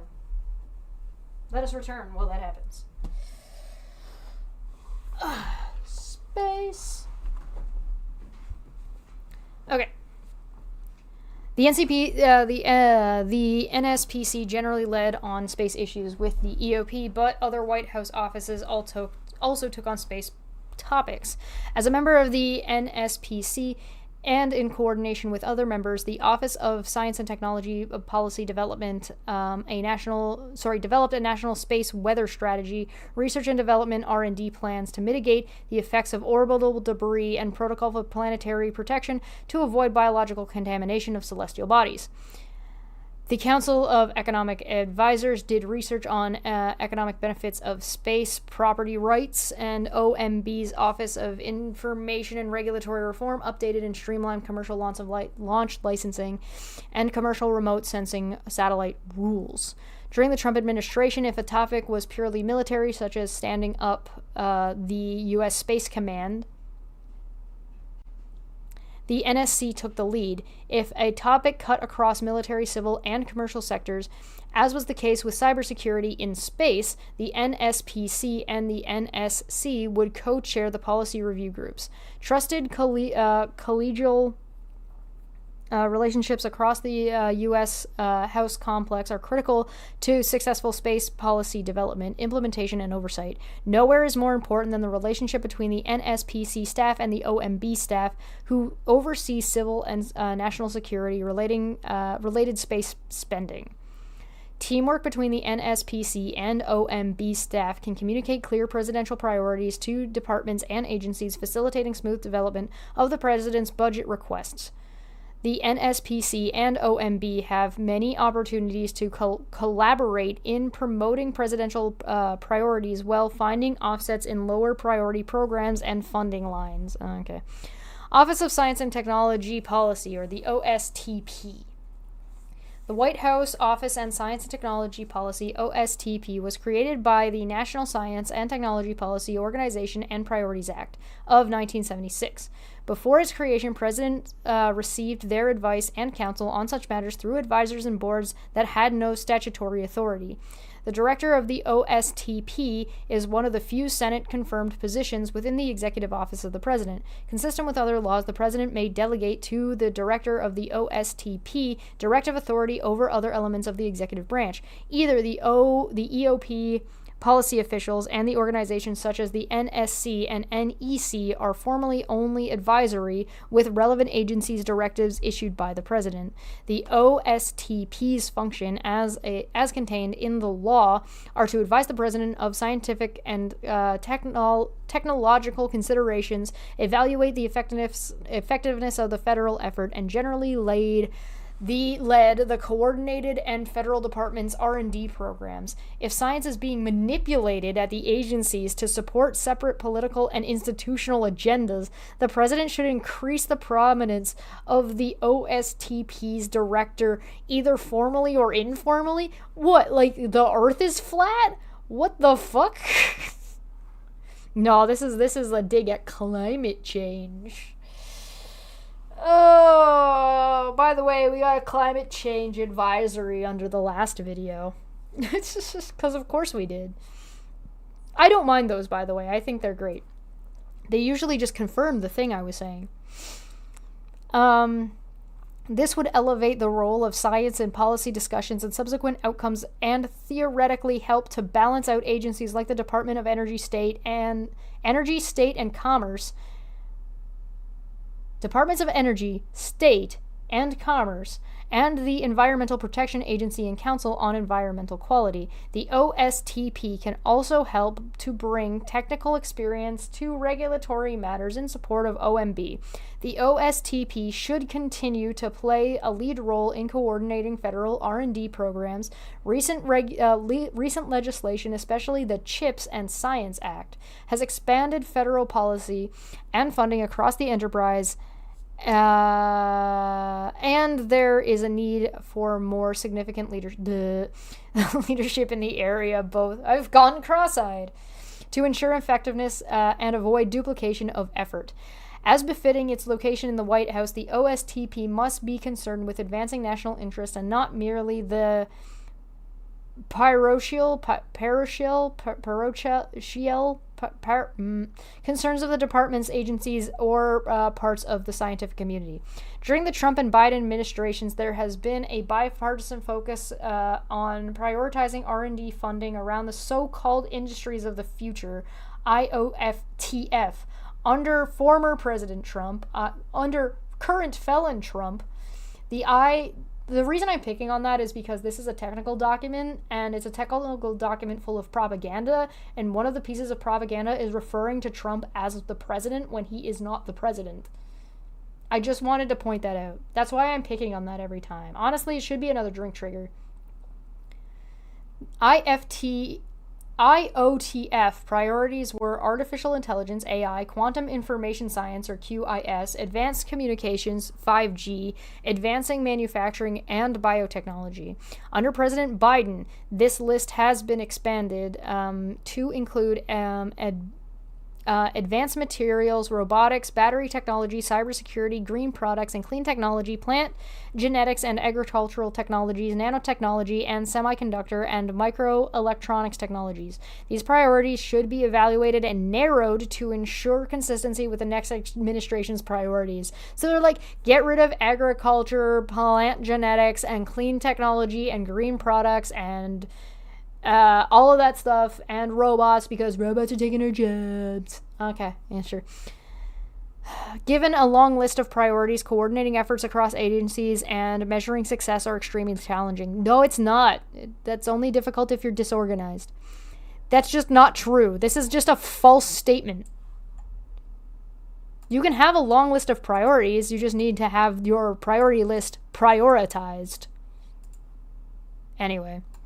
The OSTP and OMB are required to work together on an annual basis to prioritize the funding requests and whatever Congress adds on top of them, but there continues to be concern about mission creep and funds expanded on non-scientific R&D. What part of this is any of these is non-scientific? I would love to know.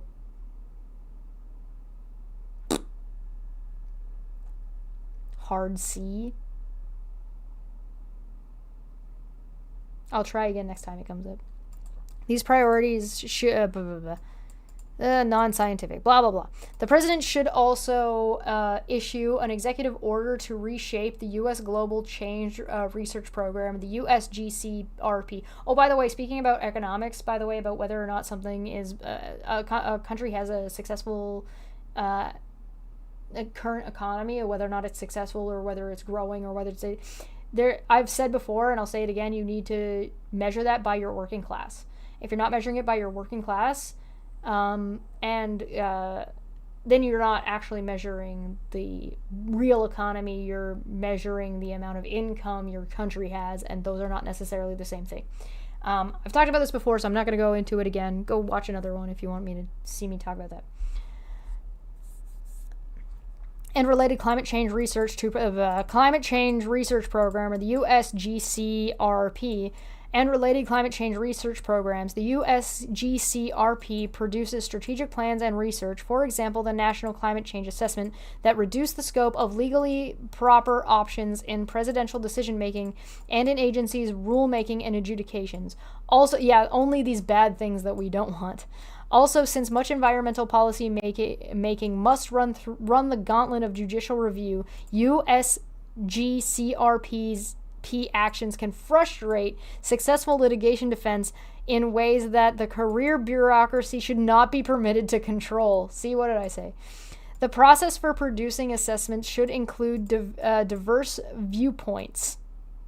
The OSTP and OMB should jointly assess the independence of the contractors used to conduct much of this outsourced government research that serves as the basis for policymaking. The next president should critically analyze and, if required, refuse to accept any USGCRP assessment prepared under the Biden administration. What did I tell you? Guys, they have rules and they have science, but they're telling us what we want to do isn't right and going to be problems. We only want to listen to the science when it agrees with us. The president should also restore related EOP research components to their purely informational and advisory roles. Consistent with the Global Change Research Act of 1990, the USGCRP-related EOP components should be confined to a more limited advisory role. They should have started with this. They should have skipped all this. This is the first time they've been like, I know, these guys, this whole administration needs to be cut back because we don't want them to tell us we're not allowed to do things because it's going to hurt the environment and kill people. These components should include, but not necessarily be limited to, the OSTP, the NSTC Committee on Environment, and the USGCRP's interagency groups, for example, the Carbon Cycle Integracy Working Group and the Federal Coordinating Council for Science, Engineering, and Technology. As a general matter, the new administration should separate the scientific risk assessment function from the risk management function, which is the exclusive domain of elected policymakers and the public. Huh? What? And this is why I said it's important. Because to me, this sounds like this is something that any other administration, including a conservative one that is not Trump, should do what they can to codify the USGCRP in that case. Finally, the next administration will face a significant challenge in unwinding policies and procedures that are used to advance radical gender, racial, and equity initiatives under the banner of science. Okay, before this goes into this a little bit, I want to point out that these people already put forward the gender ideology. They've already put forward that gender ideology is important and the roles of gender and individuals within the household within their terms. This is already in their policy. So when they're saying that gender, radical gender and whatever, that's them. They are the ones doing that. They're the ones radically saying that you have to exist within the parameters that we dictate to you. Freedom is being able to make the choice. That's what freedoms are. Right? If you're putting someone in a box forcibly, that's extreme. That's radical. And it's radically against the American ideal of freedom. Right? My Unfinished Journey for 5 said, FYI, has been a courtesy for presidents to be addressed as president even after leaving office.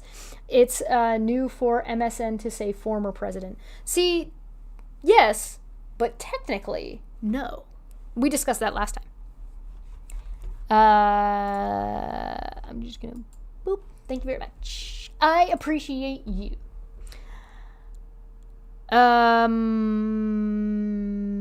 As with other federal departments and agencies, the Biden administration's leveraging of the federal government's resources to further the woke agenda, help people and social programs that they've already said are necessary and should exist and are arguing why there should be more of them, but they don't want to do the work.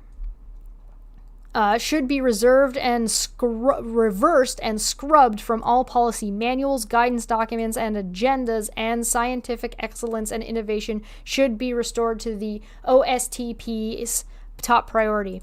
Can I point out really quick that throughout this document up until this point, they've used his/her? When, if you were to reverse all reference of gender, you should remove his and her and just say they. But that would be the woke agenda, right?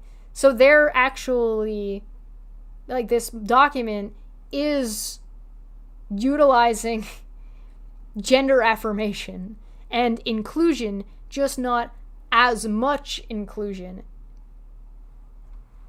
with an arbitrary line that they would have been against prior, i.e. go look up women's suffrage. Council on Environmental Equality. The CEQ. Oh my god. You know what? Before I start this one, I'm gonna go get my tea. Sorry. Excuse me. Excuse me, pardon me. Excuse me. Excuse me, pardon me. Pardon me, excuse me. Excuse me, pardon me. Pardon me, excuse me. Huh.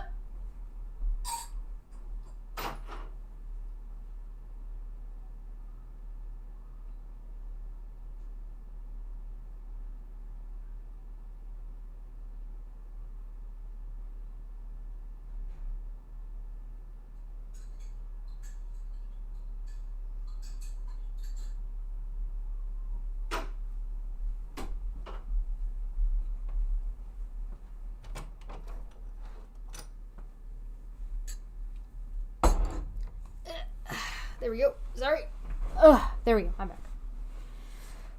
Council on Environmental Quality. CEQ. Great. That's not going to be a pain in the ass. The Council on Environmental Quality is the EOP component with the principal task of administering the National Environmental Policy Act, or the NEPA, by issuing regulations and interpretive documents, and by overseeing the processes of individual permitting agencies' own NEPA regulations, including categorical exclusions. The CEQ also coordinates environmental policy across the federal government, and its influence has waxed and waned across administrations. The president should instruct the CEQ to rewrite its regulation implements NEPA along the line of the historic 2020 effort, and restoring its key provisions, such as banning the use of cumulative impact analysis. Banning the use of... Why would you need to ban that? Why? Oh, it's probably because it doesn't agree with them.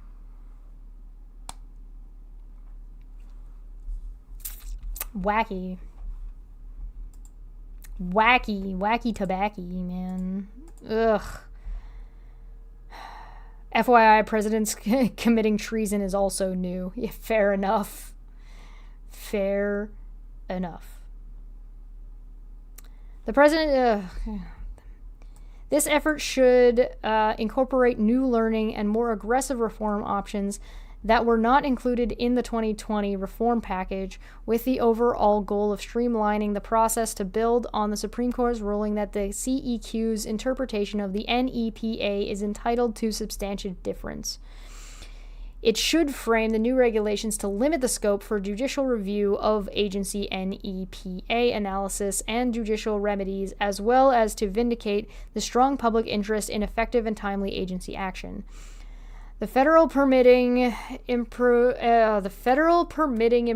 Steering Council, the FPISC, there's going to be a test later. I need a glossary. There needs to be a glossary for all these fucking initials, of which the CEQ is a part, has been empowered by Congress through significant new funding and amendments to FAST-F1, which is FAST-41.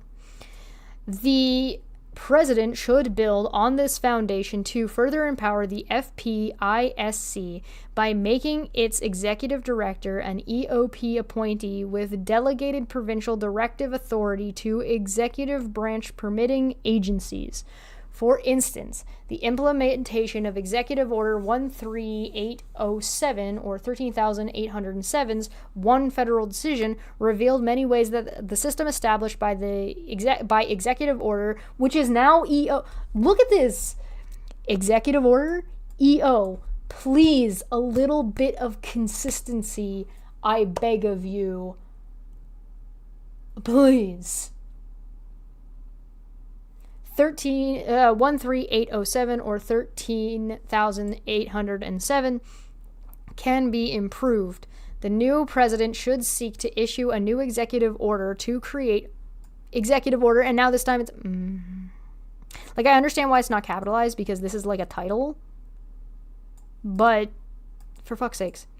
A new executive order to create a unified process for major infrastructure projects that includes giving project proponents more control of any regulatory clocks. The president should issue, what is a regulatory clock? I mean, I think I know what it is. I'm pretty sure I know what they're referencing, but the fact that they're using these terms and this jargon without educating the people that they're talking to tells me that I think they're trying to take advantage of the jargon that people don't know what they're referring to. Because I think this whole thing is a propaganda scheme to try to convince MAGA people and try to convince conservatives that dictatorship and fascism is a good idea. This is a propaganda piece. That's why it's watered down with so much jargon and word salad. That's my opinion so far. I'm almost on page 100. The president should issue an executive order establishing a senior advisor to coordinate the policy development and implementation of relevant energy and environment policies by officials across the EOP. For example, the policy staff of the NSC, the NEC, the DPC, the CEQ, and the OSTP. So they want him to use an executive order to remove all of these people and replace them immediately, as opposed to any type of actual transition period. And abolishing the existing Office of Domestic Climate Policy. Abolishing it? I'm not surprised. Is anybody surprised? They want to abolish the existing Office of Domestic Climate Policy. Why? Because they want to make coal strong again, even though they didn't make it strong while Trump was in office the first time?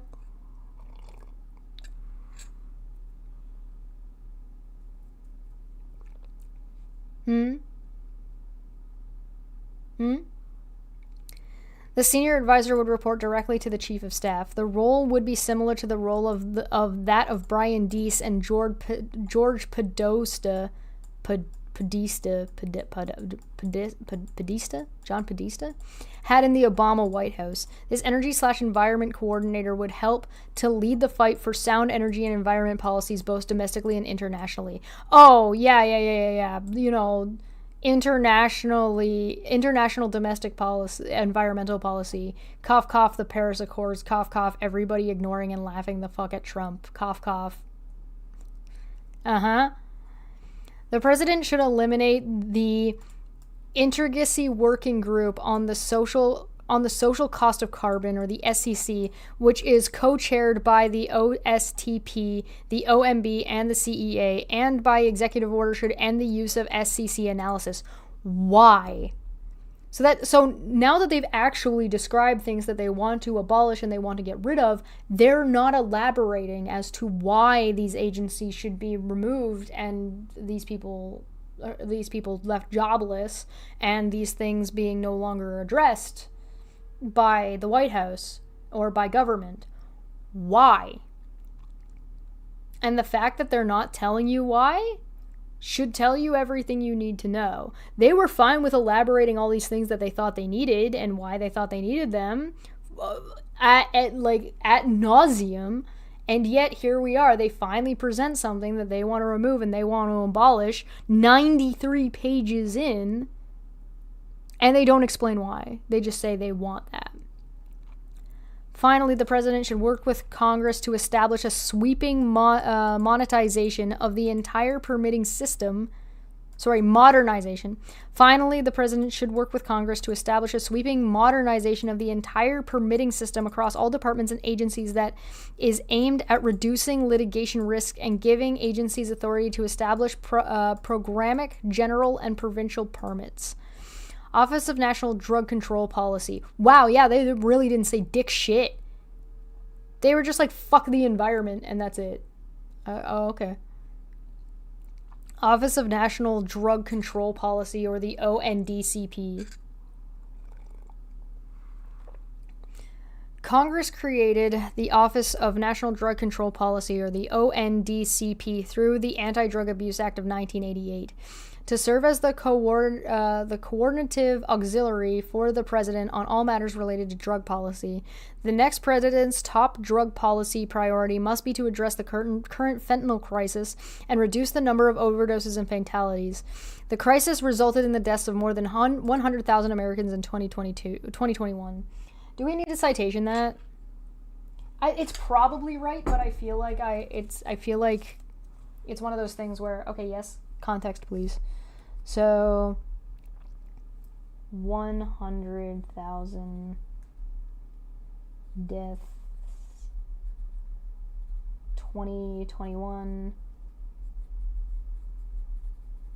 fentanyl page 93. Cause like I feel like there's I think that if I was to throw around what I think there should be an investigation on, I think there ought to be an investigation on Trump and the number of people that died during COVID on his watch. And if there was anything that was done wrong or should have been done that wasn't done, he should be held responsible for that. And so should his administrators. Anybody related. Due to his negligence and disregard for the lives of the American people. It should be treated, stuff like that should be treated the same way as, like, if you fucking, like, gas your fucking civilians. The next administration must reaffirm a commitment to preventing drug use before it starts, providing treatment that leads to long-term recovery, and reducing the availability of illicit drugs in the United States. Yeah, you want to know how you do that? Social programs. You do that through social programs. That thing you keep wanting to cut. That thing you keep wanting to not give people and shame people for having.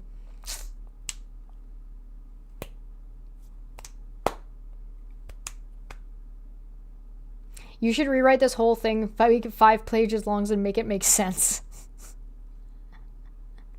Maybe, you know what, remind me when we're finally done reading it, and maybe I will. The drug trafficking environment is exponentially more dynamic and dangerous today than it was just 5 years ago, as powerful synthetic opioids, fentanyl and its analogs, are mixed into other drugs of abuse. Drug trafficking organizations are extremely nimble and able to adapt quickly to federal government action and changes in user behavior. Disrupting the flow of drugs across our border and our communities is of paramount importance, both to save lives and to bolster our public health efforts. For these reasons, the director of the ONDCP should make it a point to consult with the federal borderment enforcement officials.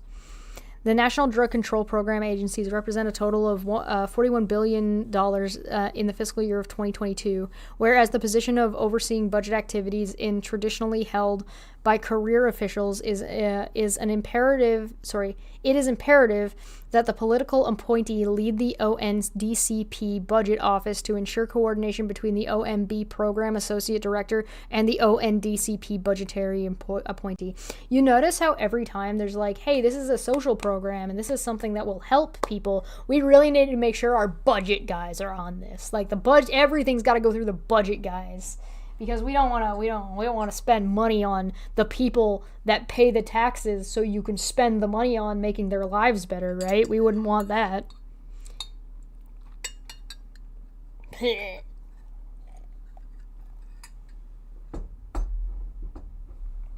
This is silly.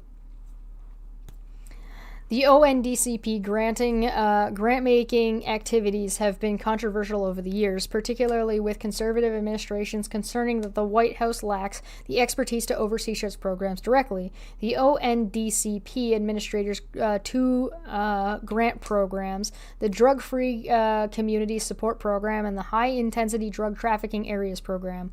While it makes sense to transfer these programs eventually to the Department of Justice and the Department of Health and Human Services, respectively, it is vital that the ONDCP director ensure that the immediate term that these grant programs are funding the president's drug control priorities and not the woke nonprofits with leftist policy agendas. See, what did I tell you? Oh my god, the boogeyman of taxpayer dollars being used on the taxpayers. That's illegal. We can't have that.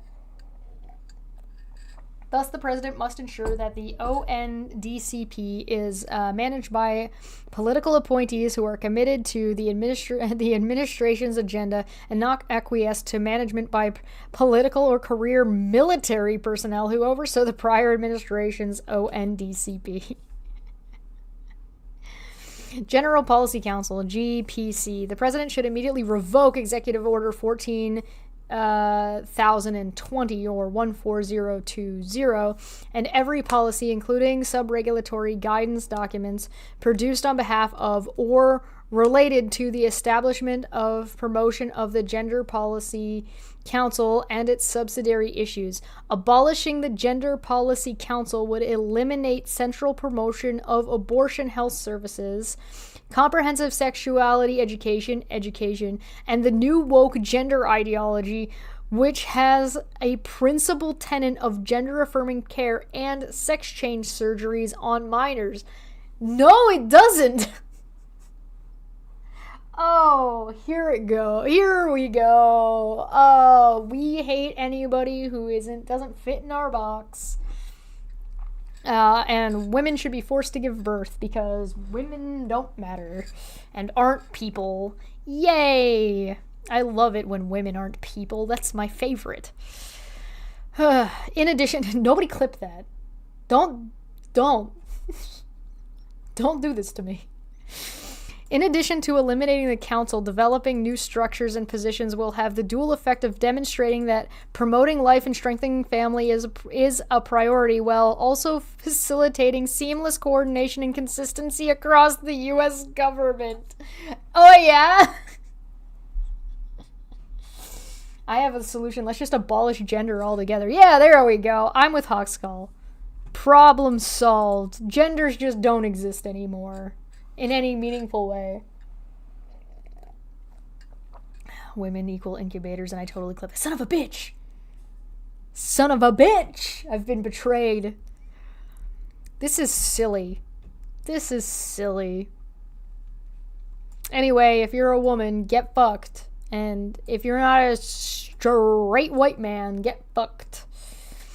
Specifically, the president should appoint a position/point of contact with the rank of special assistants to the president or hire by the way, if you want to promote life and family, it means you have to accept the people in your family and do things to help them and support them, which would include education of sexual nature. How do you start a family and have positive relationships if you don't understand anything? Oh, they get so freaked out by being like gender-affirming care. Gender-affirming care, i.e. the steel rod that fucking Steven Crowder got put in his chest to make him look more manly. Or Trump's makeup team and hair team. That would be gender-affirming care, guys. I don't know if you knew that. If there was a surgery that Donald Trump could get to make his hands bigger, I bet he would. Specifically, the president should appoint a position/point of contact with the rank of special assistant to the president or hire, coordinate and lead the president's domestic priorities on issues related to life and family in cooperation with the Domestic Policy Council.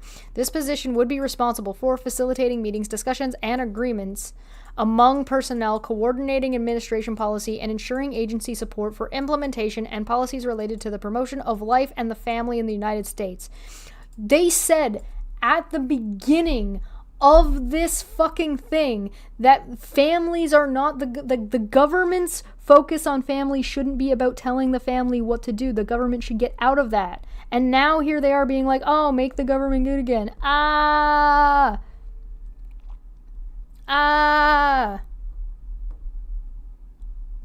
Defango, welcome. How's it going?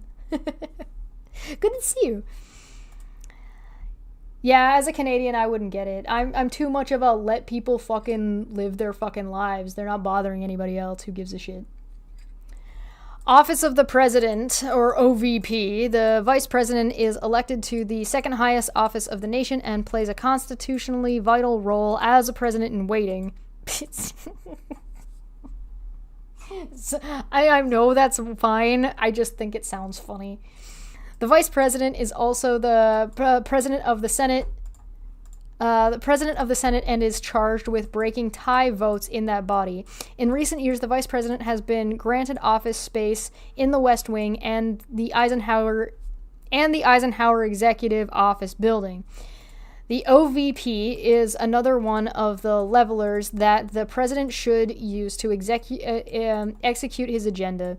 This is particularly true because there is significant and unique leverage that the vice president leadership of the OVP can evoke to shape policy discussions and outcomes.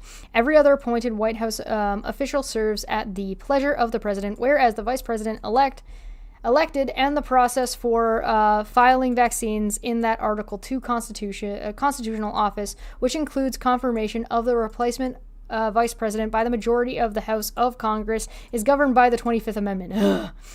The vice president has his or her own economic advisors, domestic policy, and national security staff, and daily intelligence briefings.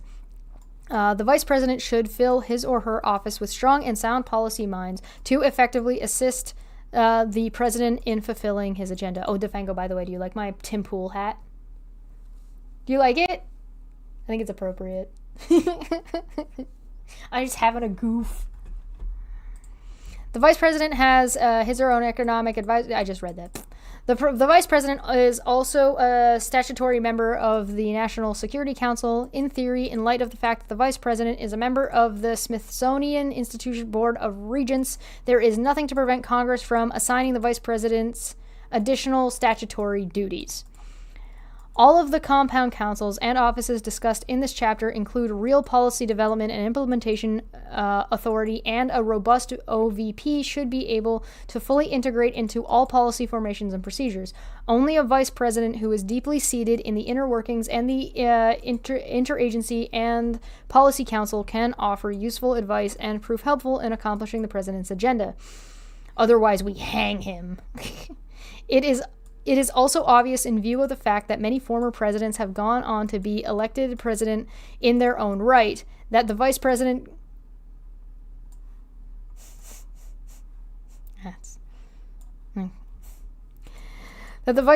can act as a training ground for presidential office. In the past, accidental reference to Kamala and to Harris and Biden, maybe? I don't know. In the past, the vice president has been tasked with leading certain initiatives or issues. For example, Mike Pence, who Trump called to hang, we tasked with coordinating with federal response to COVID, and both Pence and Kamala Harris have chaired the National Space Council. Vice President Richard Cheney and Dan Quayle? I don't know if I'm pronouncing that right. We're also active on the deregulatory front and in opposing regulatory moratoria. However, the OVP officials should be fully integrated into each and every process from the start of a new administration and not have to wait to be invited to join various meetings or working groups on an ad hoc basis. I mean, I think I can agree with that. I think it's fair to unless told otherwise, be assumed to be a part of everything. Some guns and swords on the walls. Yeah, right? You're right. You're right. I mean, I can make it pink. I got a pink one. For example, the budget and regulatory review process are linchpins in the execution of policy, and the OVP should have a seat at the table through every phase of policy development. Past vice presidents have also spent significant time abroad serving as a type of brand ambassador for the White House and more broadly for the United States, announcing administration priorities, coordinating with heads of state and other top officials of foreign governments. The vice president as president of the Senate often serves as presidential emissary to the Senate, and thus can be especially helpful in securing passage of the president's legislative agenda. To the extent that he or she, oh, there's that gender affirming shit. To the extent that he or she desires, a vice president can have a direct role in shaping administrative policy. A vice president who regularly attends meetings and disperses staff across agencies and policy councils as a vice president whose voice will be heard. Author's note. Special thanks to those who contributed to this chapter. Stephen, Billy, Scott Pace, Casey Mulligan, Eddie Hypill, Mike Duffy, Vance Ginn, Ian Murray, Laura Cunliffe, Mario Loyola, Anthony Campo, Paige Agustin, Molly Skies, Paul Ray, Kenneth A. Kluckwolski, Michael Anton, Robert Greenway, Valerie Huber, James Rockus, Paul Winfrey, Aaron Headland, Brian McCormick, David Legates, Art Kleinschmidt, Paul Larkin, Kyla Tonneson, Jeffrey B. Clark, Jonathan Wolfson, and Bob Burkett. I should have read the author's note for like the special thanks for the last chapter, and I did not, and that's my bad. So I'm gonna go back up to that real quick. Can you hear my voice starting to go? I can. Oh boy, oh. Bingo bongo. Here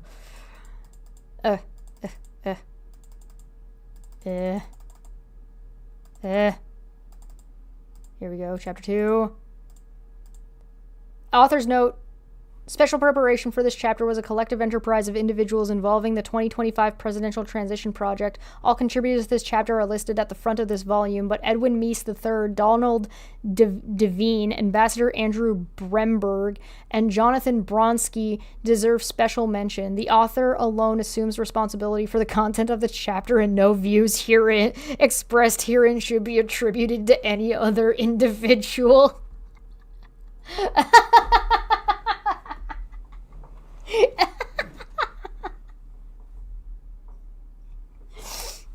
Come on. That's funny. That's funny. Alright,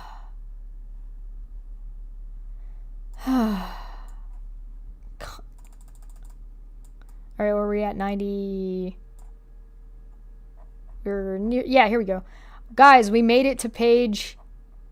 These are all the citations. Oh, sorry. I'll scroll through the citations a little slower, so if you want to see them, you can. You can pause. Congratulations, everybody. We did it. We made it through chapter 2. And it only took us 2 hours.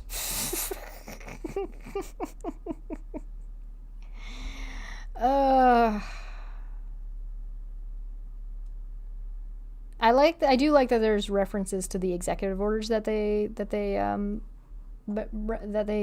made a point of, because I think that's important. I'm thinking about looking up all of the executive orders in this later, but you know, maybe another time. Again, we're not doing fact checking right now. We're just reading through it. We're making notes for things that we want to either fact check or look up or dive into a little bit further. I think like reading through the executive orders might be another set of videos. This is our group manifesto. This is our agreed position. Apart from chapter 2, which is one guy's opinions. Oh, that was the reference to chapter 1. So it was chapter 1. That guy's opinions were his own. This is our group thing written by all conservatives brought together, except for when it isn't. Well, this has been fun. Thank you for joining me. It looks like we're going to be able to get through about one at a time. Oh, blank page. Guys, chapter 3 is on page 101.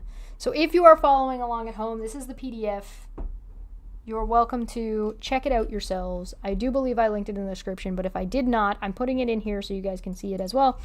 Holy shit, thank you for joining me. I know it's not as exciting as people, like, as what I'm starting to believe is a criminal harassment group online that are all facing fucking contempt and potential jail time and fines because they're idiots. But, you know, I appreciate that you guys are willing to try to sit through and get through this. I know it's a slog. I know.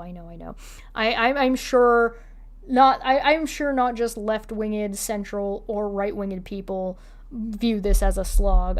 Like, I'm pretty sure everybody is in agreement that this is at least fluffy, right? I think there's things we can all agree about this document, and it's that it's bloated. There's things in here that don't need to be here. So, this has been fun. I need to go take my dog to the vet and eat something. I will try and do an art stream later tonight on Twitch. If I don't get to it tonight, I apologize. It's because I was doing things with the dog and his vet visits. Look out for a short from him. I will probably try and get something going of that. And I will be back tomorrow. How many chapters are there? I don't know. There's another 920 pages. 16 chapters. This is going to take us forever. Anyway, I'll be back tomorrow with more of this. I also have a bunch of Vic Mignogna stuff to go through. But it's a work in progress. So if you have followed me or are looking for updates and stuff about Vic Mignogna, they are coming. It's just gonna be a little bit, and I'm sorry for that. It's gonna be a little while. I am working on it though. It's just one of those things that is taking a hot minute. Thank you so much for our members that are listed down below. This will be on now. I've got it set up. So that's, if you are a member or becoming a member, thank you so much. That stuff will get updated at the beginning of the month. So, or the first week of the month. So expect to see that change in and around Rum and Coke Night, of which is coming up soon. The next Rum and Coke Night should be on the 2nd. So next Monday coming up. So thank you for joining me. This has been not fun, but certainly something, I guess. I know. I'm sorry. I'm sorry. There's only so much I can do. Okay? I love you. I appreciate you.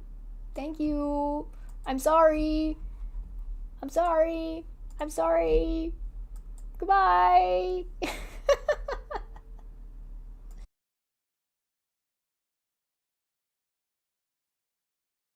I gotta add in the da da da da da da da da da da da da da.